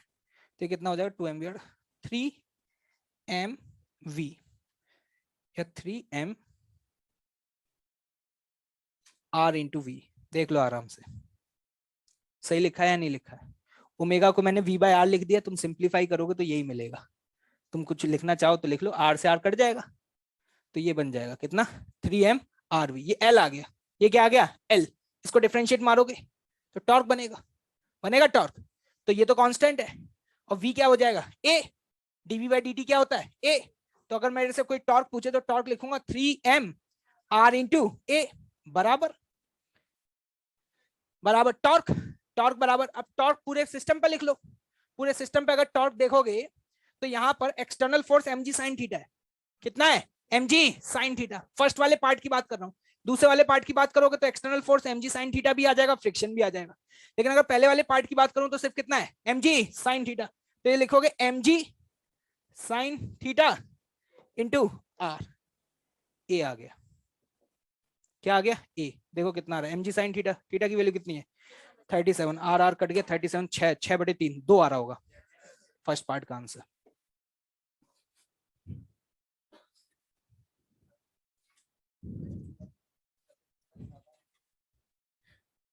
ये पार्टिकल का है, मतलब ब्लॉक का, और ये किसका लिखा है, पुली का। ठीक है, तो कैसे भी लिख ले, जैसे लिखना चाहे। घर पे जाके खुद से करना, बस बता दिया काफी है इतना। आगे बढ़ूं,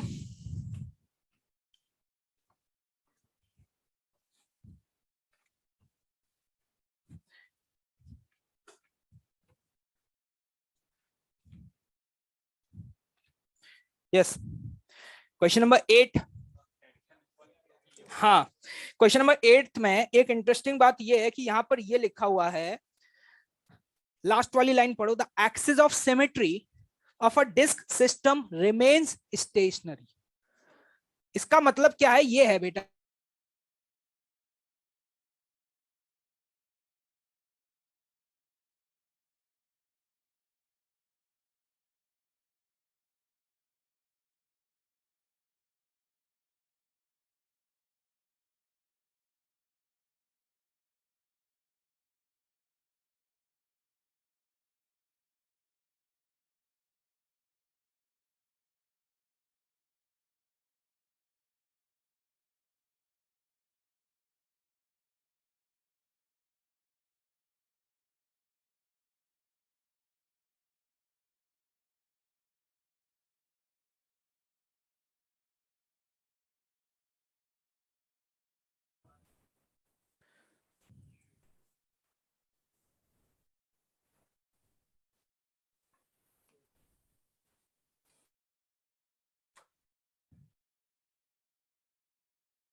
हाँ देखो भाई, अगर एक्सेस मूव नहीं कर रहा तो गारंटी है कि T1 की वैल्यू और T2 की वैल्यू क्या होनी चाहिए, सेम।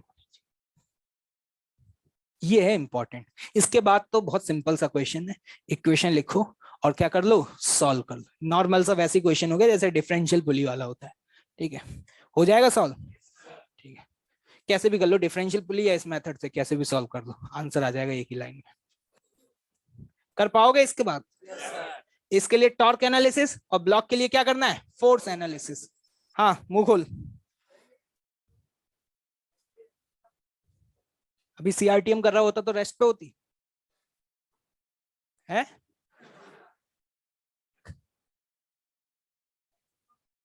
अरे भाई वो हिंज नहीं है, पहले क्वेश्चन पढ़। फिक्स्ड एक्सिस रोटेशन के क्वेश्चन में वो किसी पॉइंट पे हिंज होता था, लेकिन यहाँ पे वो किसी पॉइंट पे हिंज नहीं है, ये टेबल के ऊपर रख दिया है और वो बोल रहा है कि वो मूव नहीं कर रहा। तो मूव नहीं कर रहा तो इसका मतलब क्या, इधर लगने वाला फोर्स और इधर लगने वाला फोर्स दोनों आपस में क्या है, बराबर है। ठीक है, सो जाओ आराम से। Question number 9। 9 ऐसा सर ने क्वेश्चन कराया होगा। अगर कोई बॉडी स्ट्रेट लाइन में मूव कर रहा है विद अ कांस्टेंट वेलोसिटी तो उसका एंगुलर मोमेंटम चेंज नहीं होगा। मैं ऐसे बोल सकता हूं, कैसे, क्योंकि टॉर्क बराबर क्या होता है, टॉर्क बराबर क्या होता है, डीएल बाय dt। अगर कोई कांस्टेंट वेलोसिटी से मूव कर रहा है तो उस पर फोर्स कितना है, जीरो, क्योंकि वेलोसिटी कांस्टेंट तो एक्सेलरेशन जीरो, एक्सेलरेशन जीरो। तो फोर्स जीरो, जब फोर्स ही नहीं है तो टॉर्क जीरो, और टॉर्क जीरो तो DL by D T zero, और DL by D T zero का मतलब क्या है, L will not change. Question number 10 हो गया। ले आओ, कहाँ गए ढक्कन वक्कन, कोई तो दे दो भाई, मार्कर एक भी नहीं चल रहा है, ये भी सूख गया।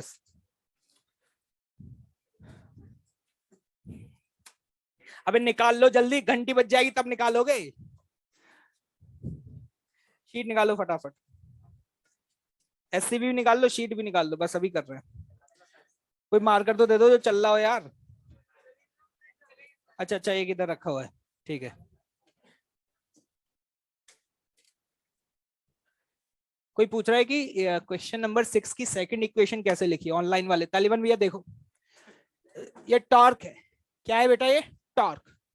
इसके अबाउट टॉर्क एनालिसिस किया है, तो फ्रिक्शन का टॉर्क अल्फा के सेंस में आ रहा है, तो ये फ्रिक्शन इनटू डिस्टेंस, और टेंशन इधर लग रही थी, टेंशन का टॉर्क अल्फा के अपोजिट सेंस में आ रहा था, तो ये टॉर्क बराबर आई इंटू अल्फा, और अल्फा की वैल्यू है ए बाय आर।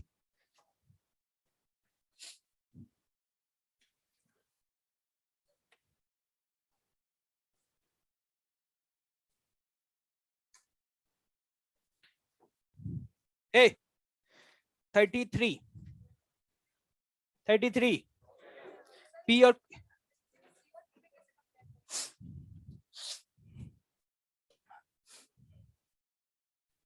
रोल कर रहा है, क्या कर रहा है, रोल। अगर ये रोल कर रहा है तो इस पॉइंट की वेलोसिटी क्या है, इस पॉइंट की वेलोसिटी क्या है, जीरो। तो मैं किसी मोमेंट पर ये बोल सकता हूं ना कि बॉडी इस एक्सिस के अबाउट क्या कर रही है, रोटेट। अरे नहीं बोल सकता भैया, जिस पॉइंट की वेलोसिटी जीरो हो जाए तो हम बोल सकते हैं वो पॉइंट गारंटी एक्सिस पे होगा, किस पे होगा, एक्सिस। तो उस मोमेंट पे मैं ये बोल सकता हूं कि इस मोमेंट पर, वैसे तो ये सीआरटीएम है, लेकिन इस मोमेंट पर ये बोला जा सकता है कि ये इस एक्सिस के अबाउट क्या कर रहा है, रोटेट। ठीक, अब देखना ध्यान से, ये यहां से आर दूरी पर है, तो इसकी स्पीड कितनी होगी, ओमेगा इंटू आर। हर वो पॉइंट जो आर दूरी पे होगा, उस हर पॉइंट की स्पीड कितनी होगी, ओमेगा आर। जो पॉइंट क्यू है वो यहां पर है, और उसका जो ये डिस्टेंस है वो आर से तो ज्यादा ही होगा, और जो पॉइंट यहां पर है उसका डिस्टेंस आर से कम होगा। तो जो पॉइंट यहां से जितना ज्यादा दूर होगा उसकी स्पीड उतनी ज्यादा होगी। और अगर कोई पूछे सबसे ज्यादा किसकी होगी, तो इस वाले की होगी। इस वाले की पूछे कोई भाई साहब कितनी स्पीड होगी, तो मैं कहूंगा डिस्टेंस बता दू, वो कहेगा 2r, तो मैं कहूंगा इसकी स्पीड कितनी होगी, ओमेगा इंटू 2r। ओमेगा की वैल्यू है v बाय आर, तो ये आ जाएगा 2v। कितना आ जाएगा, 2v। करने के बहुत सारे तरीके हैं, जो आसान तरीका मुझे लगता है वो मैंने बता दिया। ठीक है, पूछोगे क्लास के बाद 10 मेथड और बता दूंगा, कोई दिक्कत वाली बात नहीं है। ठीक है, कॉस थीटा साइन थीटा के टर्म्स में लिख लो, सिंप्लीफाई कर लो, आ जाएगा। ठीक है, ये बात समझ आ गई। आगे जाकर के टॉपिक है इंस्टेंटेनियस एक्सिस ऑफ रोटेशन, वो जब मैं पढ़ाऊंगा उसके बाद ये चीजें और भी आसान दिखने लगेंगी।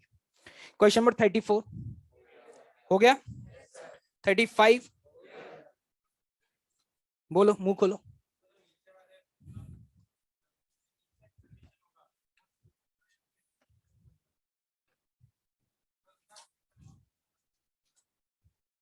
पढ़ा तुमने क्वेश्चन, कांस्टेंट एंगुलर वेलोसिटी है। अबे नीचे वाले से क्या मतलब है, बात की गई है पी पॉइंट की, तुम बात कर रहे हो नीचे वाले पॉइंट की, गजब करता है यार। ओमेगा कांस्टेंट है, नीचे वाली सरफेस फिक्स्ड है, फिक्स्ड है तो ओमेगा होगा इस केस में वी बाय आर के बराबर। तो साफ साफ दिखाई दे रहा है कि इसका एक्सेलरेशन ए नॉट भी जीरो होगा, ए नॉट जीरो है तो अल्फा भी यहाँ पे क्या है, जीरो। ठीक है भाई, अब हमसे यहाँ पे बात की गई है कि angle between the velocity and acceleration of point P. अगर मैं पॉइंट पी की बात करूं तो चलने की वजह से स्पीड होगी v, और घूमने की वजह से होगी ओमेगा आर, लेकिन ओमेगा आर की वैल्यू क्या है, v। तो v और v का रिजल्टेंट कितना आ गया, √2v।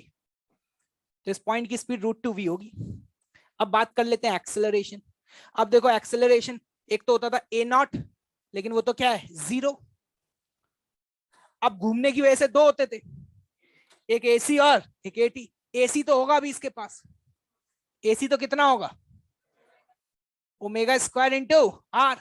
एक होता था एटी, लेकिन एटी भी क्या है, जीरो, क्योंकि एटी क्या होता था, आर अल्फा। तो एक्सेलरेशन इस डायरेक्शन में होगा इसके पास सिर्फ सेंट्रीपिटल एक्सेलरेशन होगा, दैट इज एसी। तो वेलोसिटी इधर है, एक्सेलरेशन इधर है, एंगल कितना हो गया, 45। अब बोल तू बता, नीचे वाले पॉइंट से क्या लेना देना। क्लियर है भाई। क्वेश्चन नंबर 36, 36 इतना ही दिया था इसमें, एससीवी निकालो फटाफट।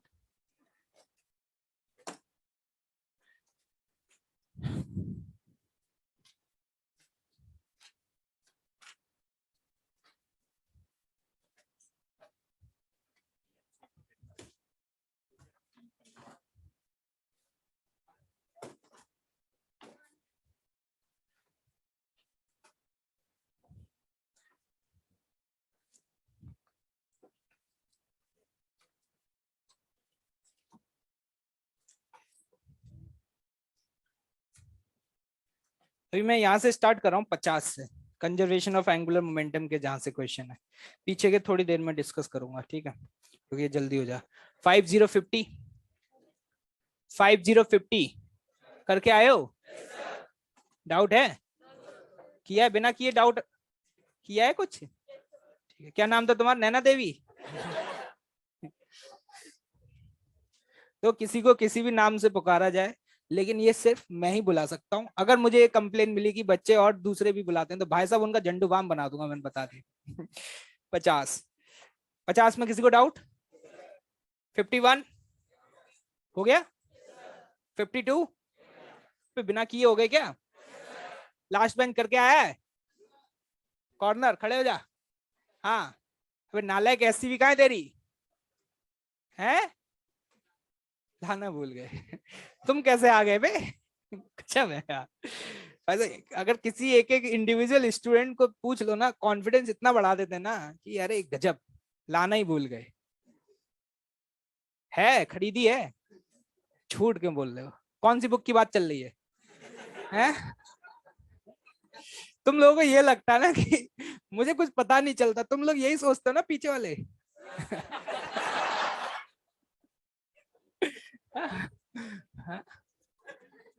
बैठ जा, बैठ जा, सुधर जाओ। 52 हो गया, 53, 54, 54 में डाउट ये आ सकता है, वो जो ओमेगा दिया हुआ है ना, पहले तो ये समझ लो बॉय अम्ब्रेला को यूं घुमा रहा है, अगर वो अम्ब्रेला को ऐसे घुमाएगा तो बॉय उसके अपोजिट डायरेक्शन में घूमेगा, क्योंकि पूरे सिस्टम के एंगुलर मोमेंटम को क्या रखना है, कंजर्व रखना है। ये बात समझ आ रही है? तो जरा ध्यान से देखना, बॉय प्लेटफॉर्म और बॉय का मोमेंट ऑफ इनर्शिया ये दिया हुआ 3, तो मैं ये बोल सकता हूं कि अगर नेट 0 है तो I1 ओमेगा 1 की वैल्यू किसके बराबर होनी चाहिए, I2 ओमेगा 2। I1 की वैल्यू है 3 इंटू 10⁻³ इंटू ओमेगा 1 बराबर I2 अम्ब्रेला का कितना है, 2 इंटू 10⁻³ इंटू ओमेगा 2। तो गलती हमसे ये हो जाती है, लोग कहते हैं ओमेगा 2 दिया तो है, लेकिन अगर तुम ध्यान से पढ़ो तो ये जो आपको 2 दिया है ना, द बॉय स्टार्ट स्पिनिंग, हाँ लोग कहते हैं ओमेगा 1 दिया है, एक्चुअली ये ओमेगा रिलेटिव टू अम्ब्रेला दिया हुआ है। पढ़ो, ये लिखा है the boy start spinning the umbrella about the axis at N angular, umbrella को विद रेस्पेक्ट टू आगे भी लिखा हुआ है हिमसेल्फ। तो एक्चुअली में वो ऐसे ओमेगा 1 से घूम रहा है, एक एंटी क्लॉकवाइज, तो दूसरा कैसे घूम रहा है, क्लॉकवाइज। तो उसने ओमेगा 2 की वैल्यू नहीं दी है, उसने omega 2 with respect to omega 1 दिया है। तो ये अगर ऐसे घूम रहा है तो इसके रिलेटिव अगर तुम देखोगे तो कितने से घूमता हुआ दिखेगा, ओमेगा 2 प्लस ओमेगा 1, उल्टा करके ऐड करोगे, क्योंकि दोनों अपोजिट सेंस में घूम रहे हैं। और ये वैल्यू आपको कितनी दी हुई है, 2 दी हुई है। ये गलती हो जाती है। 2 इक्वेशंस हैं, अब आप सॉल्व कर सकते हैं। गलती समझ आ गई? वो ऐसे अपोजिट दिशा में घूम रहा है। 55 हो गया, 56 हो गया, क्लास नोट्स के क्वेश्चन होंगे। 57,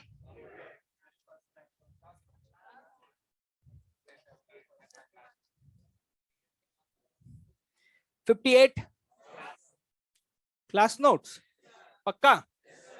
ठीक है, इधर आ जाओ। कहां तक हो चुके हैं? 40 तक। 41 से दिया था।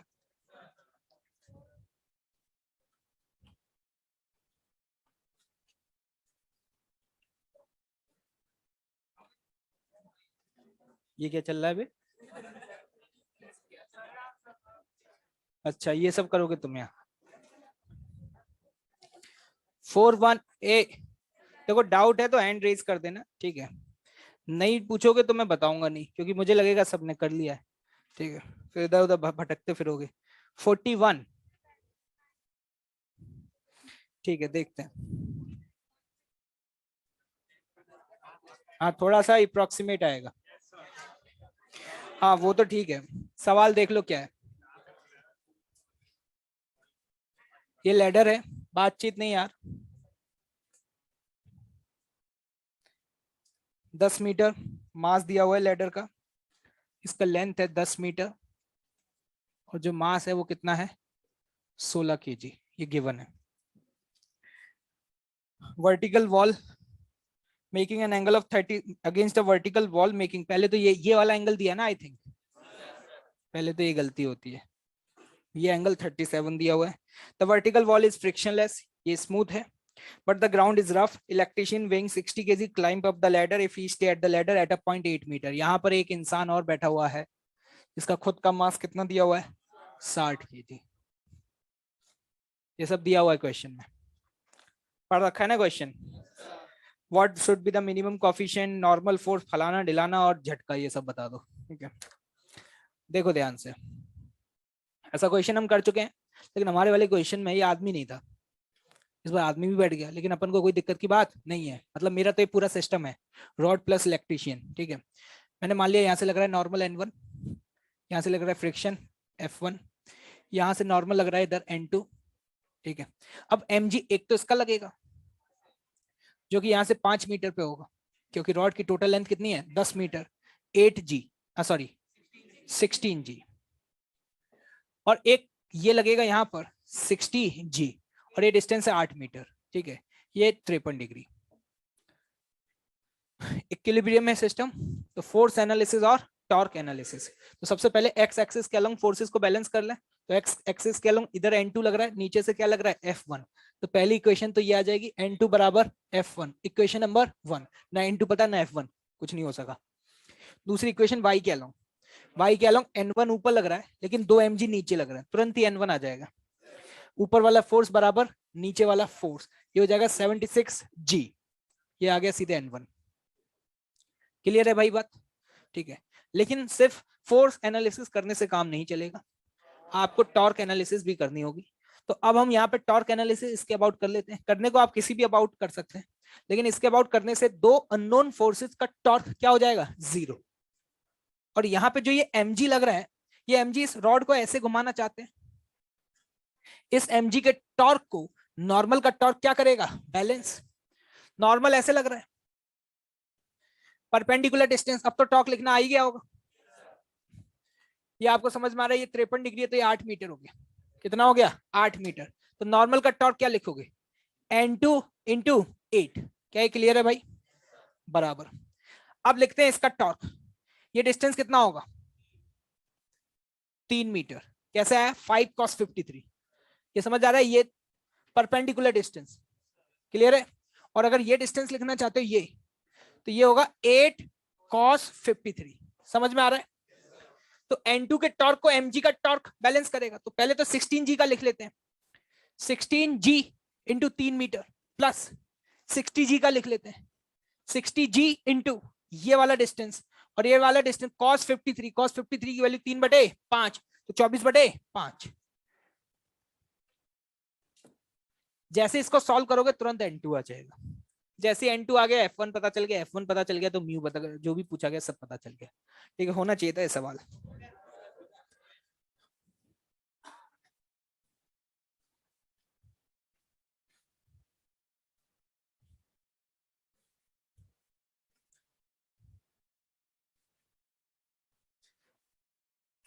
यार बात मत करो।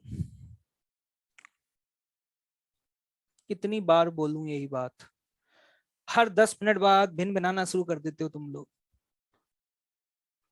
मेरा आधा एनर्जी तो इसी में खर्च हो जाता है कि तुम्हें शांत कराता रहूं।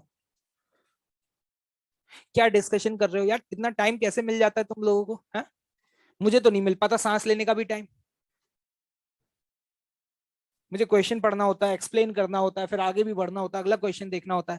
तुम्हें तो लिखना भी है इवन, और सुनना भी है, समझना भी है। इतना वक्त है तुम्हारे पास, लिखते ही नहीं है।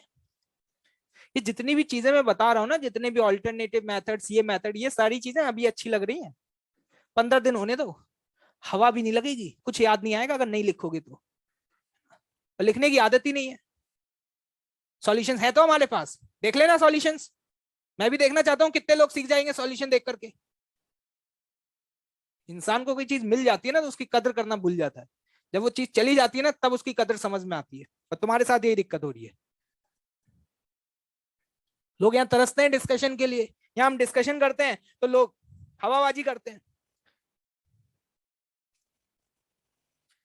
42.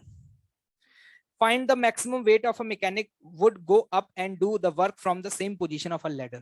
देखो इस क्वेश्चन में क्या है, उसने म्यू की वैल्यू बता दी है।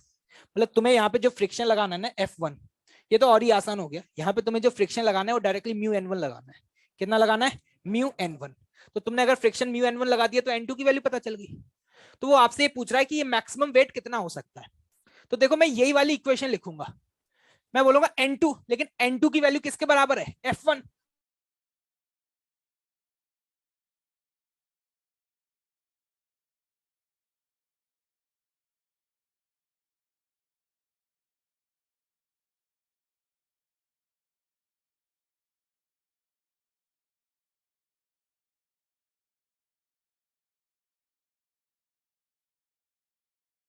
mg into 24/5।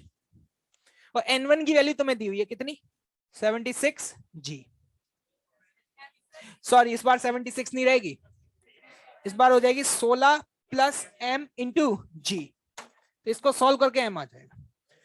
वो ये पूछना चाह रहा है कि यहाँ पर मैक्सिमम कितने हेल्दी इंसान को बिठाया जा सकता है कि सीढ़ी स्लिप ना करे। तो हमने कहा जब जस्ट स्लिपिंग की कंडीशन होगी उस समय यहाँ पे लगने वाला जो फ्रिक्शन होगा वो मैक्सिमम होगा। और मैक्सिमम फ्रिक्शन की वैल्यू होती है म्यू N1। कितनी होती है बेटा? Mu N1। क्लियर है भाई? 43, 44,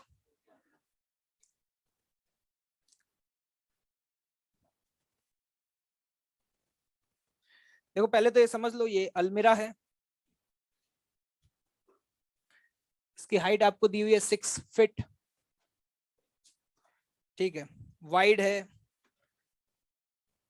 1.5 फीट, ठीक है। वेट दिया हुआ है, door is supported by 2 hinges supported at a distance of 1 feet.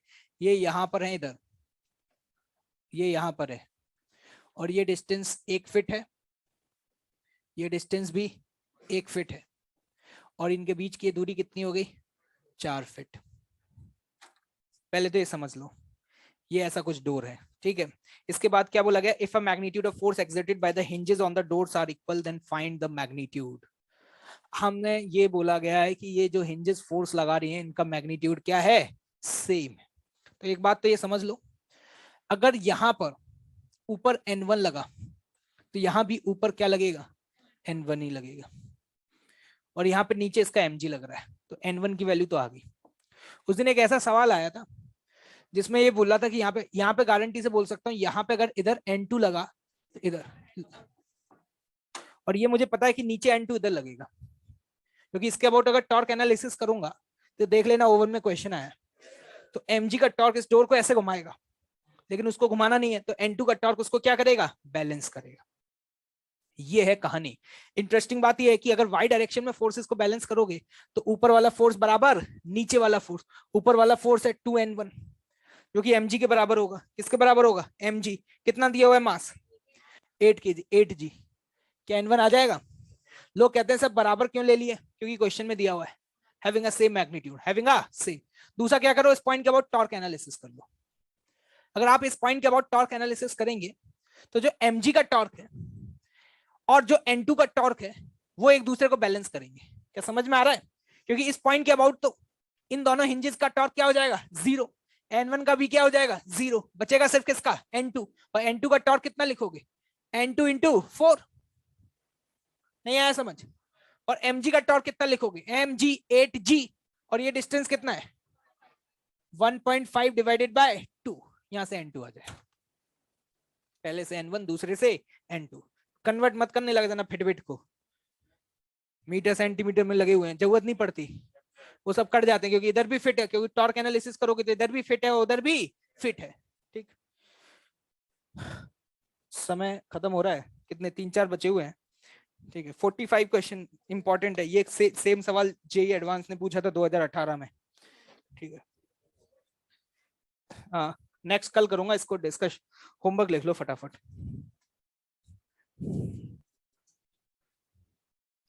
Sheet देना मुझे।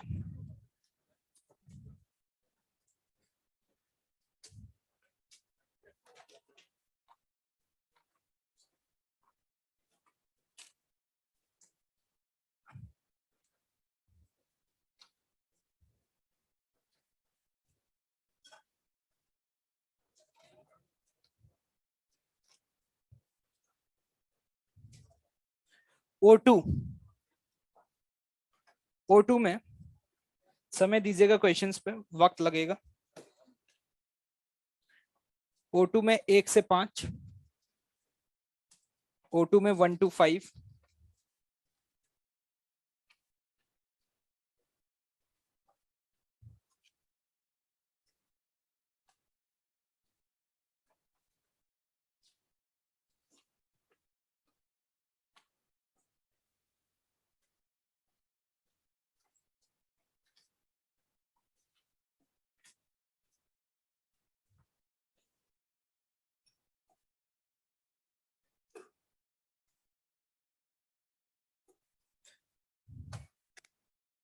जे एडवांस लिखो। और एक और काम करना है, अब तक रोटेशन की जितनी भी रेसेस हो चुकी हैं वो कल पूरा कंप्लीट रिवाइज करके आना, मतलब जितना मैंने रोटेशन में अब तक पढ़ाया है वो मुझे कल कंप्लीट रिवाइज चाहिए। 1 2 5 7 8 9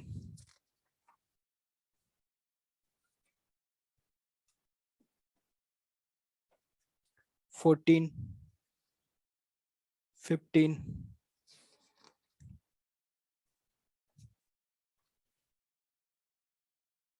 16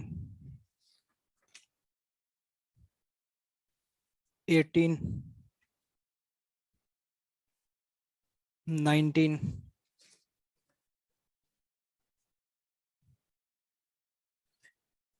20 21। This is J advance. वक्त दीजिएगा थोड़ा सा, हो सकता है कि पहली बार में एकदम से स्ट्राइक ना करे, लेकिन सवाल बहुत आसान है, तमीज से सॉल्व करोगे तो जे एडवांस के 70% सवाल तुमसे पहली अटेम्प्ट में सही हो जाएंगे। इसके अलावा अब तक रोटेशन में मैंने जो कुछ भी पढ़ाया है वो पूरा रिवाइज करना है, और शायद रोटेशन की 7 या 8 रेस हम डिस्कस कर भी चुके हैं, उसमें अगर कहीं कोई क्वेश्चन तुम्हारा रह गया या किसी कारणवश समझ में नहीं आया, व्हाट एवर जो भी है, उसे पूरा बाइंड अप करके आना है, मतलब revise all the races of rotation. क्या लगता है इतना हो पाएगा?